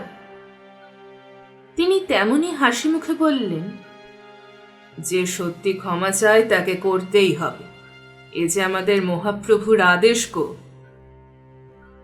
তাই এক একদিন চুপ করে বসে ভাবতুম, ভগবান যদি সত্যি নেই তাহলে এত শক্তি এত শান্তি ইনি পেলেন কোথায়? এই যে আমি স্ত্রীর কর্তব্য একদিনের জন্য করিনি, তবু তো তিনি কোনোদিনও স্বামীর জন্য আমায় অমর্যাদা অপমান করেন না। আমাদের ঘরের কুলুঙ্গিতে একটি শ্বেত পাথরের গৌরাঙ্গ মূর্তি ছিল। আমি কত রাত্রে ঘুম ভেঙে দেখেছি স্বামী বিছানার উপর স্তব্ধ হয়ে বসে এক দৃষ্টি তার পানে চেয়ে আছেন। তার দু চক্ষু বয়ে অশ্রুর ধারা বয়ে যাচ্ছে। সময় সময় তার মুখ দেখে আমারও যেন কান্না আসতো। মনে হতো অমনি করে একটা দিনও কাঁদতে পারলে বুঝি মনের অর্ধেক বেদনা কমে যাবে। পাশের কুলুঙ্গিতে তার খান কয়েক বড় আদরের বই ছিল। তার দেখা দেখে আমিও মাঝে মাঝে পড়তুম। লেখাগুলো যে আমি সত্যি বলে বিশ্বাস করতুম তা না, তবুও এমন কতদিন হয়েছে কখন পড়ায় মন লেগে গেছে, কখন বেলা হয়ে গেছে, কখন দুফোঁটা চোখের জল গড়িয়ে গালের ওপর শুকিয়ে আছে, কিছুই ঠাউর পাইনি। কতদিন হিংসে পর্যন্ত হয়েছে। তার মতো আমিও যদি এগুলো সমস্ত সত্যি বলেই ভাবতে পারতুম। কিছুদিন থেকে আমি বেশ টের পেতুম কি একটা ব্যথা যেন প্রতিদিনই আমার বুকের মধ্যে জমা হয়ে উঠেছিল, কিন্তু কেন কিসের জন্য তা কিছুতেই হাতড়ে পেতুম না। শুধু মনে হতো আমার যেন কেউ কোথাও নেই। ভাবতুম মায়ের জন্যই বুঝি ভেতরে ভেতরে মন কেমন করে। তাই কতদিন ঠিক করেছি কালই পাঠিয়ে দিতে বলবো, কিন্তু যেই মনে হতো এই ঘরটি ছেড়ে আর কোথাও যাচ্ছি না, অমনি সমস্ত সংকল্প কোথায় যে ভেসে যেত তাকে মুখ ফুটে বলাও হতো না। মনে করলুম যাই, কুলুঙ্গি থেকে বইখানা এনে একটু পড়ি। আজকাল এই বইখানা হয়েছিল আমার অনেক দুঃখের সান্ত্বনা। কিন্তু উঠতে গিয়ে হঠাৎ আঁচলে একটা টান পড়তেই ফিরে যেয়ে নিজের চক্ষুকে বিশ্বাস হলো না। দেখি আমার আঁচল ধরে জানলার বাইরে দাঁড়িয়ে আছে নরেন। একটু হলেই চেঁচিয়ে ফেলেছিলাম আর কি। সে কখন এসেছে, কতক্ষণ এভাবে দাঁড়িয়ে আছে কিছুই জানতে পারিনি, কিন্তু কি করে যে সেদিন আপনাকে সামনে ফেলেছিলুম আমি আজও ভেবে পাইনি। ফিরে দাঁড়িয়ে জিজ্ঞেস করলুম, এখানে এসেছো কেন, স্বীকার করতে? নরেন বললে, বসো বলছি। আমি জানলার উপর বসে পড়ে বললুম, স্বীকার করতে যাওনি কেন? ঘনশ্যামবাবুর হুকুম পাইনি। যাবার সময় বলে গেলেন আমরা বৈষ্ণব, আমাদের বাড়ি থেকে জীব হত্যা করা নিষেধ। চোখের নিমেষে স্বামী গর্বে আমার বুকখানা ফুলে উঠল। তিনি কোনো কর্তব্য ভোলেন না, সেদিকে তার এক বিন্দু দুর্বলতা নেই। মনে মনে ভাবলুম, এ লোকটা দেখে যাক আমার স্বামী কত বড়। বললুম, তাহলে বাড়ি ফিরে গেলে না কেন? সে লোকটা গরাদের ফাঁক দিয়ে খপ করে আমার হাতটা চেপে ধরে বললে, শুধু টাইফয়েড জ্বরে মরতে মরতে বেঁচে উঠে যখন শুনলুম তুমি পরের হয়েছ আর আমার নেই, তখন বারবার করে বললুম, ভগবান আমাকে বাঁচালে কেন? তোমার কাছে আমি এইটুকু বয়সের মধ্যে এমন কি পাপ করেছি যার শাস্তি দেবার জন্য আমাকে বাঁচিয়ে রাখলে? বললুম, তুমি ভগবান মানো? নরেন থতমত খেয়ে বলতে লাগলো, না, হ্যাঁ, না মানি নে, কিন্তু সে সময় কি যেন। থাকে তারপরে? ওহ, সে আমার কি দিন, যেদিন শুনলুম তুমি আমারই আছো, শুধু নামে অন্যের, নইলে আমারই চিরকাল, শুধু আমারই। আজও একদিনের জন্য আর কারোর শয্যায় রাত্রি। ছি ছি, চুপ করো। কিন্তু কে তোমাকে এ খবর দিলে? কার কাছে শুনলে? তোমাদের যে দাসী 3-4 দিন হলো বাড়ি যাবার নাম করে চলে গেছে, যে মুখ তো কি তোমার লোক ছিল? বলে জোর করে তার হাত ছাড়াতে গেল, কিন্তু এবারেও সে তেমনি সজোরে ধরে রাখলে। তার চোখ দিয়ে ফোঁটা 2 জলও গড়িয়ে পড়ল। বললে, শুধু এমনি করেই কি আমাদের জীবনের শেষ হবে? অমন অসুখে না পড়লে আজ কেউ তো আমাদের আলাদা করে রাখতে পারতো না। যে অপরাধ আমার নিজের নয়, তার জন্য কেন এত বড় শাস্তি ভোগ করব? লোকে ভগবান ভগবান করে, কিন্তু তিনি সত্যি থাকলে কি বিনা দোষে এত বড় সাজা আমাদের দিতেন? কখনো না। তুমি বা কিসের জন্য একজন অজানা অচেনা মুখ্য লোকে। থাক থাক, ও কথা থাক। নরেন চমকে উঠে বললে, আচ্ছা থাক, কিন্তু যদি জানতুম তুমি সুখে আছো, সুখী হয়েছ, তাহলে হয়তো একদিন মনকে সান্ত্বনা দিতে পারতুম। কিন্তু কোনো সম্বলই যে আমার হাতে নেই, আমি বাঁচব কি করে? আবার তার চোখে জল এসে পড়ল। এবার সে আমার হাতটাই টেনে নিয়ে তার নিজের চোখের জল মুছে বললে, এমন কোন সভ্য দেশ পৃথিবীতে আছে যেখানে এত বড় অন্যায় হতে পারত? মেয়ে মানুষ বলে কি তার প্রাণ নেই? তার ইচ্ছের বিরুদ্ধে বিয়ে দিয়ে এমন করে তাকে সারা জীবন দগ্ধ করবার অধিকার সংসারে কার আছে? কোন দেশের মেয়েরা ইচ্ছে করলে এমন বিয়ে লাথি মেরে ভেঙে দিয়ে যেখানে খুশি চলে যেতে না পারে? এসব কথা আমি সমস্তই জানতুম। আমার মামার ঘরে নব্যযুগের সাম্য মৈত্রী স্বাধীনতার কোনো আলোচনাই বাকি ছিল না। আমার বুকের ভেতরটা কেমন যেন দুলতে লাগলো। বললুম, তুমি আমাকে কি করতে বলো? নরেন বললে, আমি তোমাকে কোনো কথাই বলবো না। এইটুকু শুধু জানিয়ে যাব যে মরণের গ্রাস থেকে উঠে পর্যন্ত আমি এই আজকের দিনের প্রতীক্ষা করেই পথ চেয়েছিলাম। তারপরে হয়তো একদিন শুনতে পাবে যেখান থেকে উঠে এসেছি তার কাছেই ফিরে চলে গেছি। কিন্তু তোমার কাছেই আমার শেষ নিবেদন রইল শুধু, বেঁচে থাকতে যখন কিছুই পেলুম না, মরণের পরে যেন ওই চোখের 2 ফোঁটা জল পাই। আত্মা বলে যদি কিছু থাকে তার তাতেই তৃপ্তি হবে। আমার হাতটা তার হাতের মধ্যেই রইল। চুপ করে বসে রইল।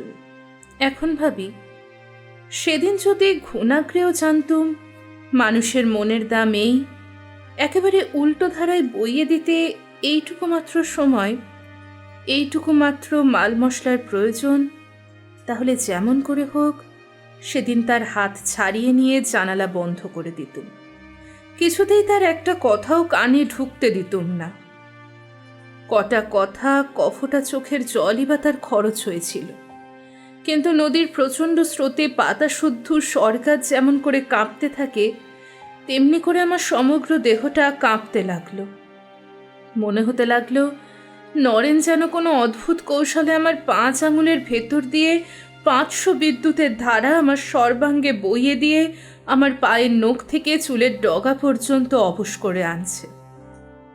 সেদিন মাঝখানে সেই লোহার গরাদগুলো যদি না থাকতো আর সে যদি আমাকে টেনে তুলে নিয়ে পালাতো, হয়তো আমি একবার চেঁচাতে পর্যন্ত পারতুম না, ওগো কে আছো, আমায় রক্ষা করো।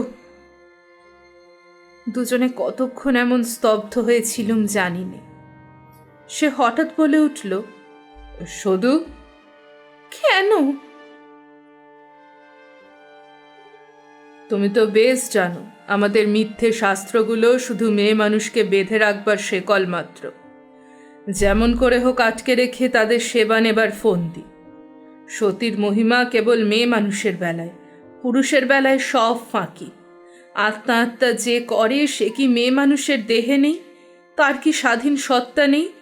সে কি শুধু এসেছিল পুরুষের সেবাদাসী হবার জন্য? বৌমা, বলি কথা তোমাদের শেষ হবে না বাছা? মাথার উপরে বাজ ভেঙে পড়লেও বোধ করি মানুষে এমন করে চমকে ওঠে না। আমরা দুজনে যেমন করে চমকে উঠলুম। নরেন হাত ছেড়ে দিয়ে বসে পড়ল। আমি মুখ ফিরিয়ে দেখলুম বারান্দায় খোলা জানলার ঠিক সুমুখে দাঁড়িয়ে আমার শাশুড়ি। বললেন, বাছা, এ পাড়ার লোকগুলো তো তেমন সভ্যভব্য নয়। অমন করে ঝোপের মধ্যে দাঁড়িয়ে কান্নাকাটি করতে দেখলে হয়তো বা দোষের ভেবে নেবে। বলি, বাবুটিকে ঘরে ডেকে পাঠালেই তো দেখতে শুনতে সব দিকে বেশ হতো। কি একটা জবাব দিতে গেলুম, কিন্তু মুখের মধ্যে জিভটা আমার আড়ষ্ট রইল, একটা কথাও ফুটল না।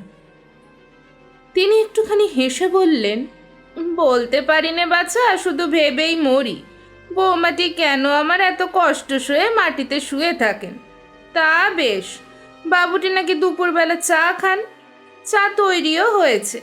একবার মুখ বাড়িয়ে জিজ্ঞাসা করো দেখি বৌমা, চায়ের পেয়ালাটা বৈঠকখানায় পাঠিয়ে দেব না ওই বাগানে দাঁড়িয়ে খাবেন? উঠে দাঁড়িয়ে প্রবল চেষ্টায় তবে কথা কইতে পারলুম। বললুম, তুমি কি রোজ এমনি করে আমার ঘরে আড়ি পাতো মা? শাশুড়ি মাথা নেড়ে বললেন, না না, সময় পাই কোথা, সংসারের কাজ করেই তো সারতে পারিনি। এই দেখো না বাছা, বাতে মরছি, তবু চা তৈরি করতে রান্নাঘরে ঢুকতে হয়েছিল। তাই এ ঘরেই না হয় পাঠিয়ে দিচ্ছি। বাবুটির আবার ভারী লজ্জার শরীর, আমি থাকতে হয়তো খাবেন না, তা যাচ্ছি আমি। বলে তিনি ফিক করে একটু মুচকি হেসে চলে গেলেন। এমনি মেয়ে মানুষের বিদ্বেষ। প্রতিশোধ নেবার বেলায় শাশুড়ি বধূর মান্য সম্বন্ধের কোনো উঁচু নিচুর ব্যবধানই রাখলেন না। সেইখানেই মেঝের ওপর চোখ বুজে শুয়ে পড়লুম। সর্বাঙ্গ বয়ে ঝরঝর করে ঘাম ঝরে সমস্ত মাটিটা ভিজে গেল। শুধু একটা সান্ত্বনা ছিল, আজ তিনি আসবেন না। আজকের রাত্রিটা অন্তত চুপ করে পড়ে থাকতে পাবো, তার কাছে কৈফিয়ত দিতে হবে না। কতবার ভাবলাম উঠে বসি, কাজকর্ম করি, যেন কিছুই হয়নি। কিন্তু কিছুতেই পারলুম না। সমস্ত শরীর যেন থরথর করতে লাগলো। সন্ধ্যা উত্তীর্ণ হয়ে গেল। এ ঘরে কেউ আলো দিতে এলো না। রাত্রি তখন প্রায় 8টা। সহসা তার গলা বাইরে থেকে কানে আসতেই বুকের সমস্ত রক্ত চলাচল যেন একেবারে থেমে গেল। তিনি চাকরকে জিজ্ঞেস করছিলেন, বঙ্কু, নরেনবাবু হঠাৎ চলে গেলেন কেন রে? চাকরের জবাব শোনা গেল না। তখন নিজেই বললেন, খুব সম্ভব স্বীকার করতে বারণ করেছিলুম বলে। তা উপায় কি? অন্ধরে ঢুকতেই শাশুড়ি ঠাকুরন ডেকে বললেন, একবার আমার ঘরে এসো তো বাবা। তার চেয়ে এক মুহূর্তে দেরি সইবে না সে আমি জানতুম। তিনি যখন আমার ঘরে এলেন, আমি কিসের একটা প্রচণ্ড নিষ্ঠুর আঘাত প্রতীক্ষা করেই যেন সর্বাঙ্গ কাঠের মতো শক্ত করে পড়ে রইলুম। কিন্তু তিনি একটা কথাও বললেন না। কাপড় চোপড় ছেড়ে সন্ধ্যান্নিক করতে বেরিয়ে গেলেন, যেন কিছুই হয়নি। শাশুড়ি তাকে যেন এইমাত্র একটা কথাও বলেননি। তারপরে যথাসময়ে খাওয়া দাওয়া শেষ করে তিনি ঘরে শুতে এলেন। সারা রাত্রির মধ্যে আমার সঙ্গে একটা কথাও হলো না। সকালবেলা সমস্ত দ্বিধা সংকোচ প্রাণপণে ছেড়ে ফেলে দিয়ে রান্নাঘরে ঢুকতে যাচ্ছি, মেজোজা বললেন, হেসেলে তোমার আর এসে কাজ নেই দিদি, আজ আমিই আছি। বললুম, তুমি থাকলে কি আমাকে থাকতে নেই মেজদি? কাজ কি, মা কি জন্যে বারণ করে গেলেন? বলে তিনি যে ঘাড় ফিরিয়ে মুখ টিপে টিপে হাসতে লাগলেন, সে আমি স্পষ্ট টের পেলুম। মুখ দিয়ে আমার একটা কথাও বার হলো না। আড়ষ্ট হয়ে কিছুক্ষণ চুপ করে দাঁড়িয়ে থেকে ঘরে ফিরে এলুম। দেখলুম বাড়ি শুদ্ধ সকলের মুখ ঘোর অন্ধকার। শুধু যার মুখ সবচেয়ে অন্ধকার হবার কথা, তার মুখেই কোনো বিকার নেই। স্বামীর নিত্য প্রসন্ন মুখ আজও তেমনই প্রসন্ন। হায় রে, শুধু একবার গিয়ে যদি বলি, প্রভু এই পাপিষ্ঠার মুখ থেকে তার অপরাধের বিবরণ শুনে তাকে নিজের হাতে দণ্ড দাও, কিন্তু সমস্ত লোকের এই বিচারহীন শাস্তি আর সহ্য হয় না। কিন্তু সে তো কোনো মতেই পারলুম না। তবু এই বাড়িতে, এই ঘরের মধ্যেই আমার দিন কাটতে লাগলো। এ কেমন করে আমার দ্বারা সম্ভব হতে পেরেছিল তা আজ আমি জানি। যে কাল মায়ের বুক থেকে পুত্র শোকের ভার পর্যন্ত হালকা করে দেয়, সে যে এই পাপিষ্ঠার মাথা থেকে তার অপরাধের বোঝা লঘু করে দেবে, সে আর বিচিত্র কি? যে দণ্ড একদিন মানুষ অকাতরে মাথায় তুলে নেয়, আর একদিন তাকেই সে মাথা থেকে ফেলতে পারলে বাঁচে। কালের ব্যবধানে অপরাধের খোঁচা যতই অস্পষ্ট, যত লঘু হয়ে আসতে থাকে, দণ্ডের ভার ততই গুরুতর, ততই অসহ্য হয়ে উঠতে থাকে। এই তো মানুষের মন, এই তো তার গঠন, তাকে অনিশ্চিত সংশয়ে মরিয়া করে তোলে। একদিন দুদিন করে যখন 7 দিন কেটে গেল, তখন কেবলই মনে হতে লাগলো, এতই কি দোষ করেছি যে স্বামী একটা মুখের কথাও জিজ্ঞাসা না করে নির্বিচারে দণ্ড দিয়ে যাবেন? কিন্তু তিনি যে সকলের সঙ্গে মিলে নিঃশব্দে আমাকে পীড়ন করে যাচ্ছেন, এ বুদ্ধি যে কোথায় পেয়েছিলুম, এখন তাই শুধু ভাবি। সেদিন সকালে শুনলুম শাশুড়ি বলছেন, ফিরে এলি মা মুক্ত, 5 দিন বলে কতদিন দেরি করলি বলতো বাচ্চা। সে যে কেন ফিরে এসেছে তা মনে মনে বুঝলুম। নাইতে যাচ্ছি, দেখা হল। মুচকে হেসে হাতের মধ্যে একটা কাগজ গুজে দিলে। হঠাৎ মনে হলো সে যেন এক টুকরো জ্বলন্ত কয়লা আমার হাতের তেলোয় টিপে ধরেছে। ইচ্ছে হলো তক্ষুনি কুটি কুটি করে ছিঁড়ে ফেলে দিই, কিন্তু সে যে নরেনের চিঠি। না পড়েই যদি ছিঁড়ে ফেলতে পারবো, তাহলে মেয়ে মানুষের মনের মধ্যে বিশ্বের সেই অফুরন্ত চিরন্তন কৌতূহল জমা রয়েছে কিসের জন্য? নির্জন পুকুর ঘাটে জলে পা ছড়িয়ে দিয়ে চিঠি খুলে বসলুম। অনেকক্ষণ পর্যন্ত একটা কথাও পড়তে পারলুম না। চিঠি লাল কালিতে লেখা। মনে হতে লাগলো তার রাঙা অক্ষরগুলো যেন একপাল কিন্নর বাচ্চার মতো গায়ে গায়ে জড়িয়ে কিলবিল করে নড়ে নড়ে বেড়াচ্ছে।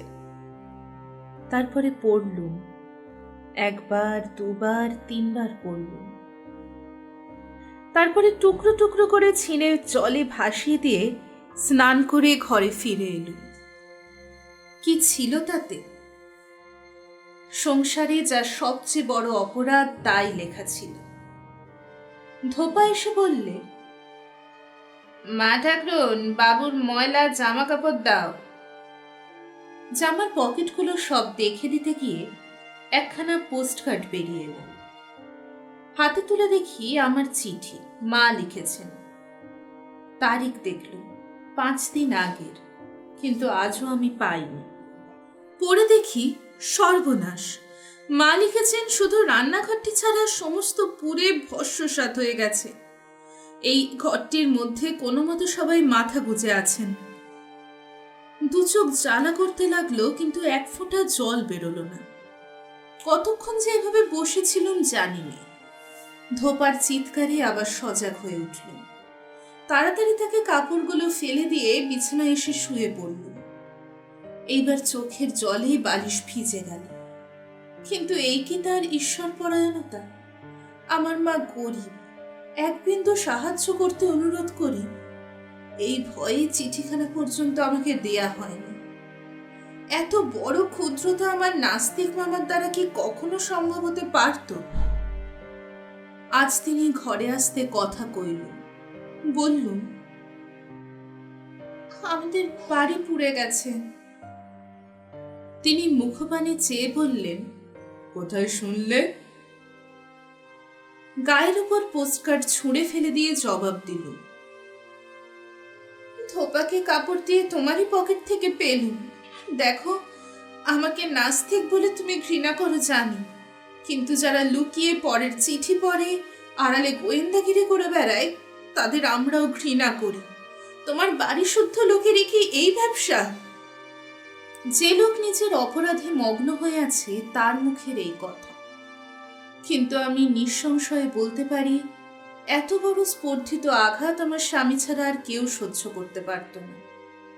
মহাপ্রভুর শাসন কি অক্ষয় কবচের মতোই, যে তার মনটিকে অহর্নিশ ঘিরে রক্ষা করত?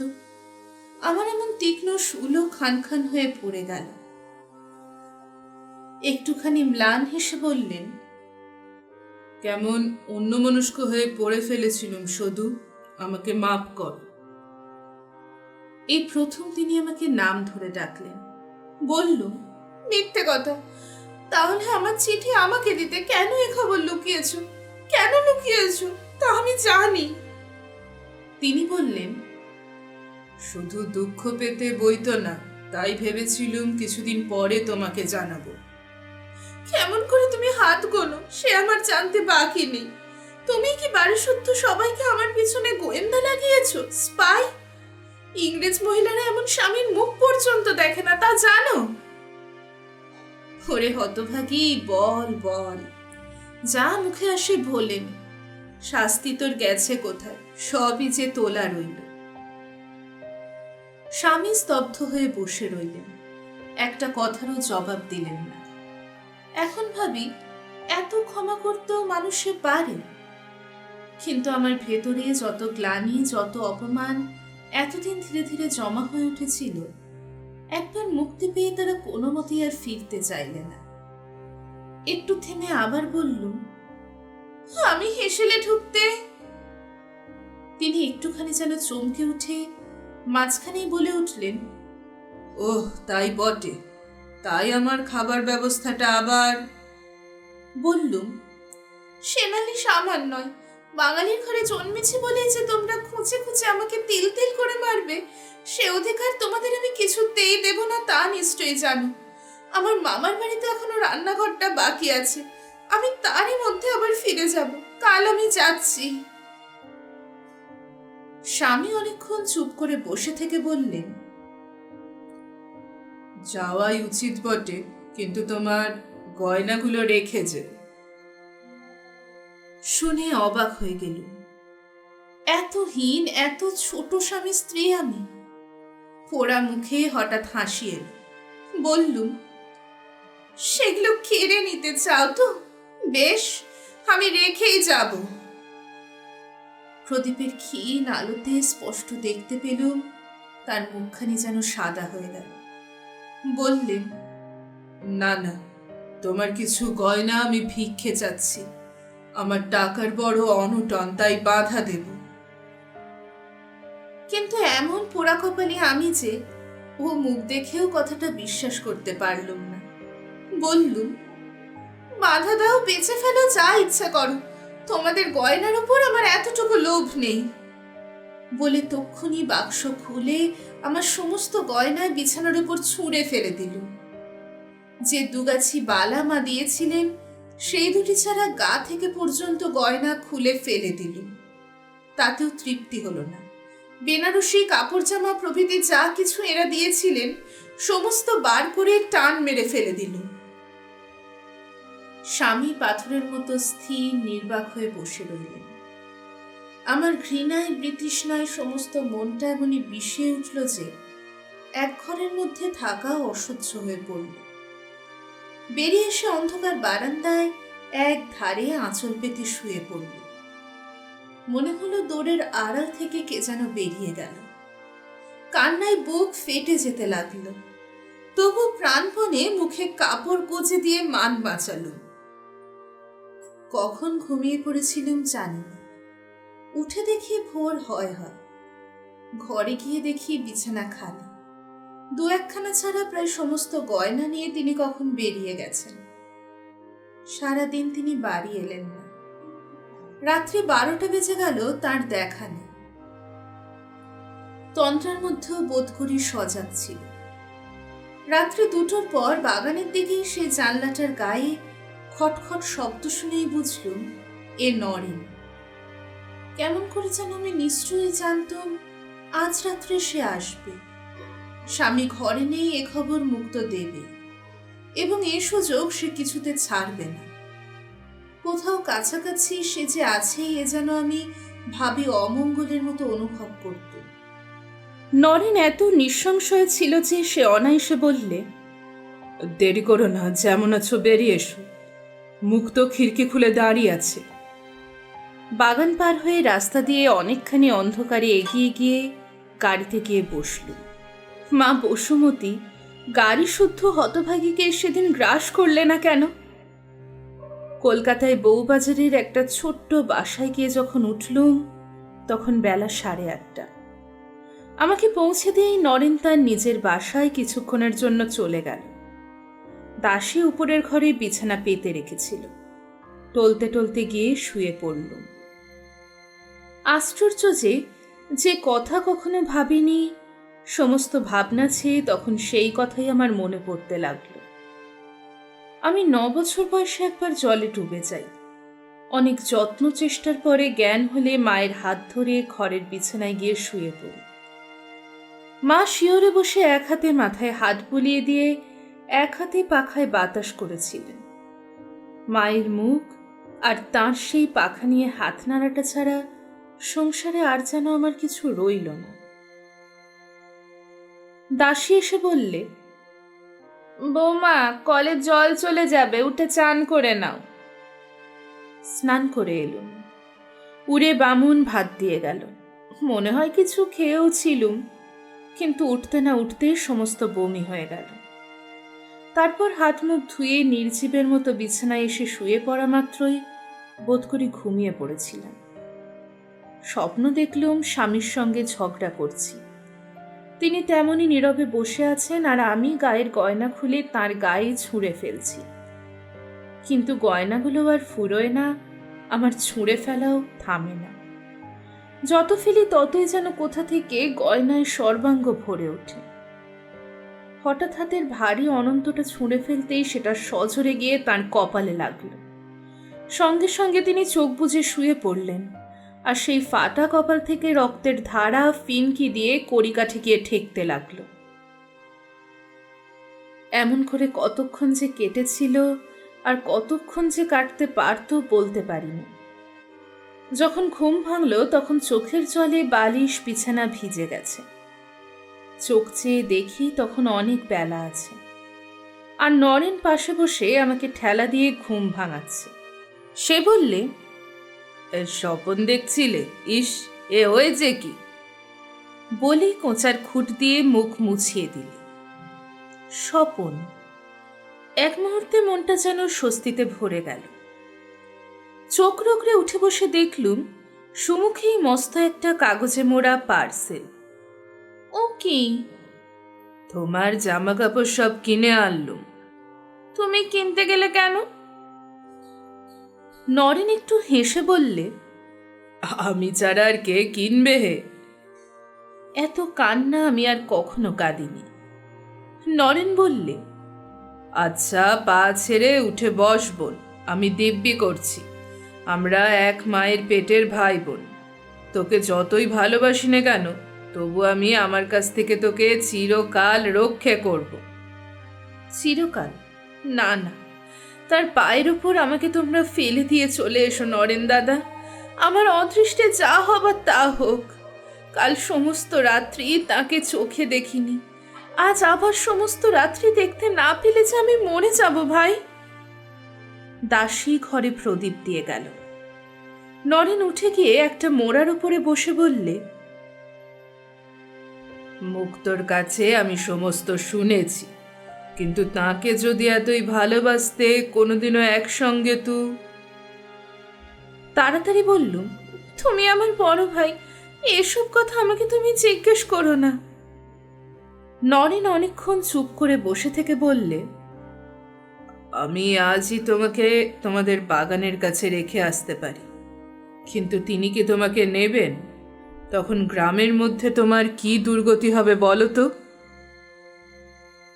বুকের ভেতরটা কে যেন দু হাতে পাকিয়ে মুচড়ে দিলে, কিন্তু তক্ষুনি নিজেকে সামলে নিয়ে বললুম, ঘরে নেবেন না সে জানি, কিন্তু তিনি যে আমাকে মাফ করবেন তাতে কোনো সন্দেহ নেই।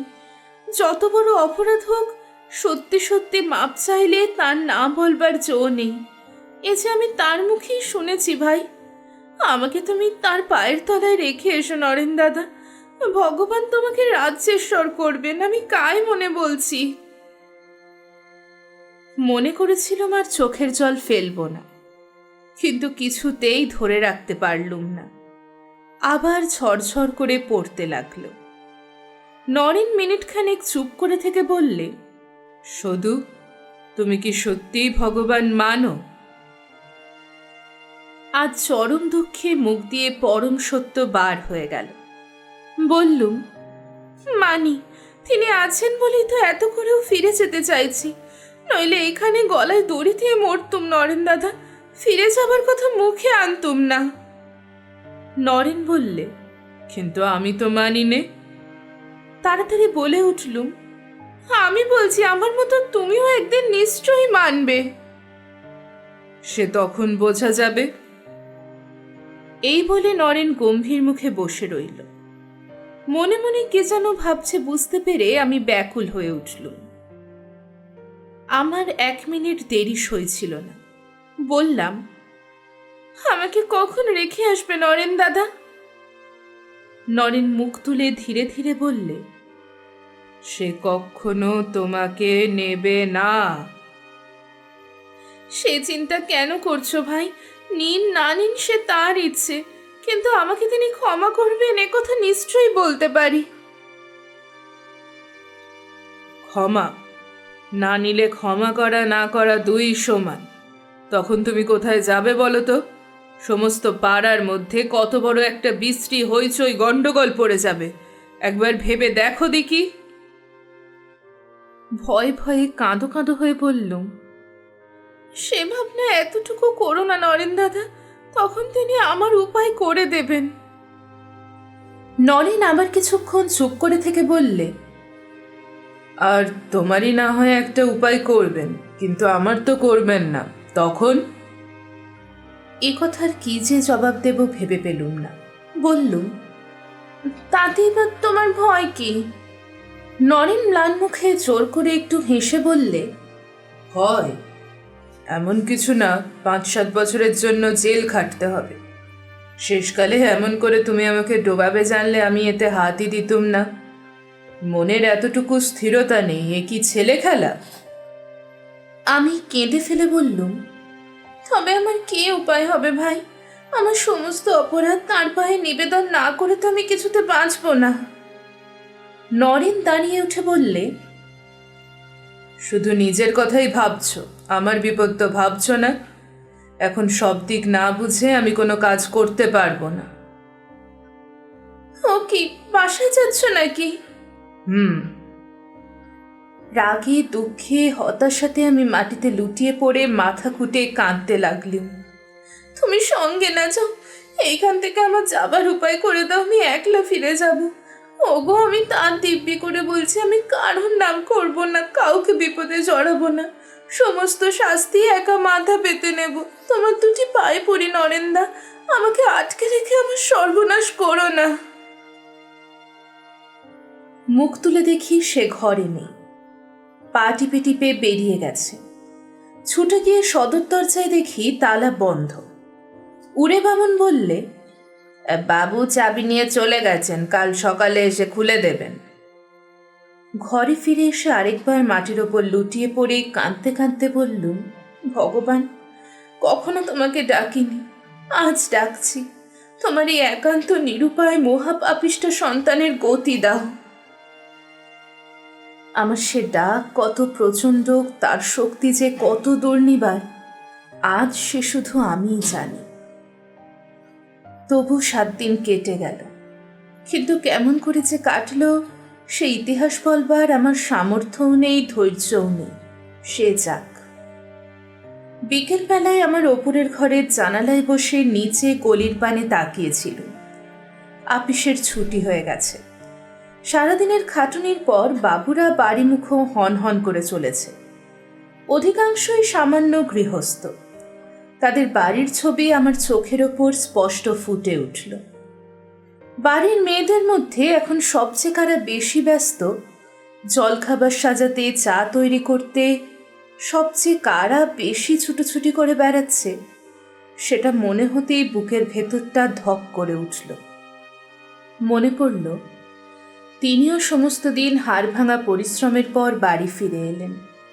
কোথায় কাপড়, কোথায় গামছা, কোথায় জল। ডাকাডাকির পর কেউ হয়তো সাড়াও দিলে না।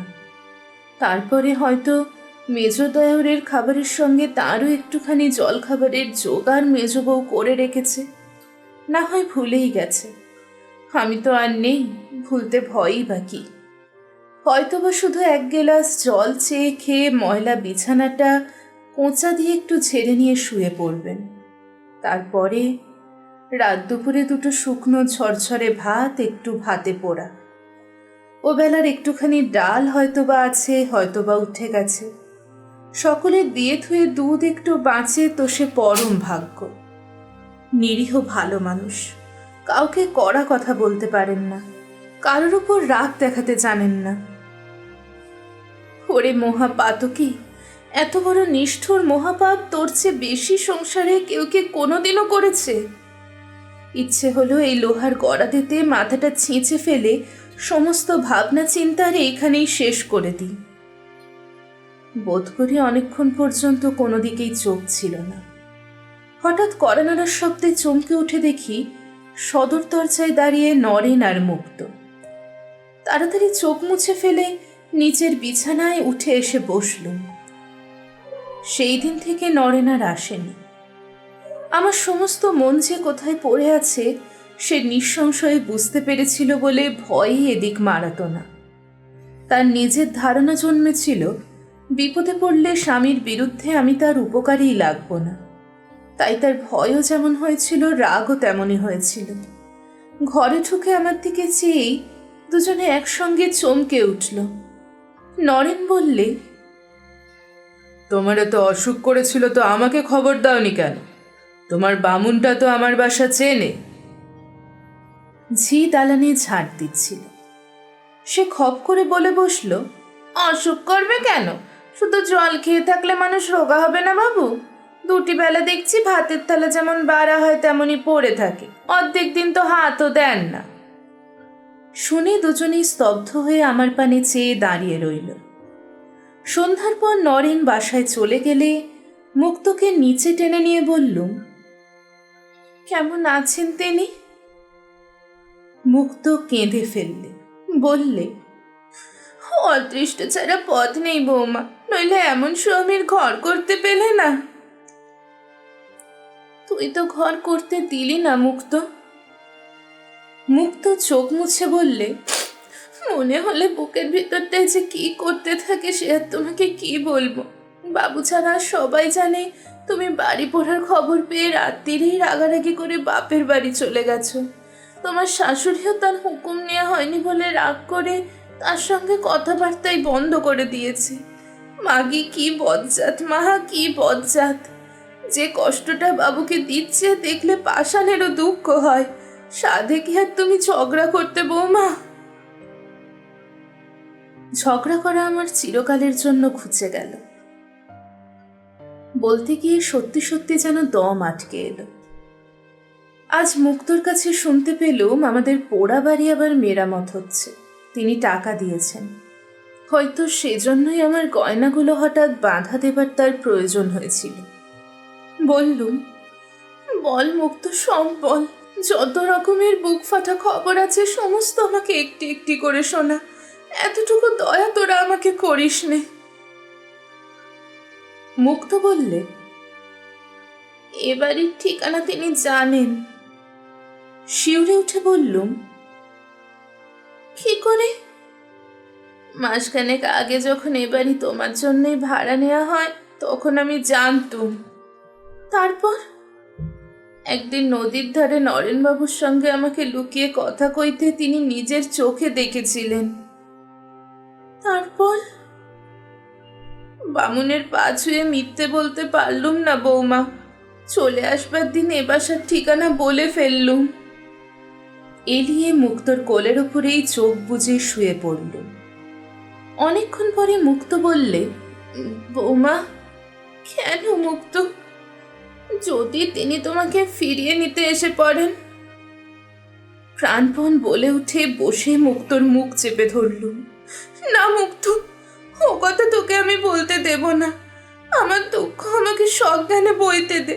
পাগল করে দিয়ে আমার প্রায়শ্চিত্তের পথ তুই বন্ধ করে দিস নে।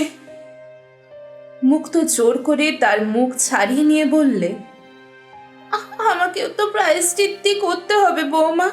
টাকার সঙ্গে তো ওকে ওজন করে ঘরে তুলতে পারবো না। এ কথার আর জবাব দিলুম না। চোখ বুজে শুয়ে পড়লুম। মনে মনে বললুম, ওরে মুক্ত, পৃথিবী এখনো পৃথিবী আছে। আকাশ কুসুমের কথা কানেই শোনা যায়, তাকে ফুটতে কেউ আজও চোখে দেখেনি। ঘণ্টাখানেক পরে মুক্ত নিচে থেকে ভাত খেয়ে ফিরে এলো। তখন রাত্রি 10টা। ঘরে ঢুকেই বললে, মাথার আঁচলটা তুলে দাও বৌমা, বাবু আসছেন। বলেই বেরিয়ে গেল। আবার এত রাত্রে? তাড়াতাড়ি কাপড় সেরে উঠে বসতেই দেখলুম দোরগোড়ায় দাঁড়িয়ে নরেন নয়, আমার স্বামী।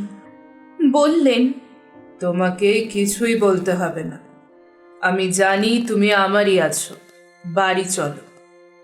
মনে মনে বললুম, ভগবান, এত যদি দিলে তবে আরো একটু দাও। ওই দুটি পায়ে মাথা রাখবার সময়টুকু পর্যন্ত আমাকে সচেতন রাখো।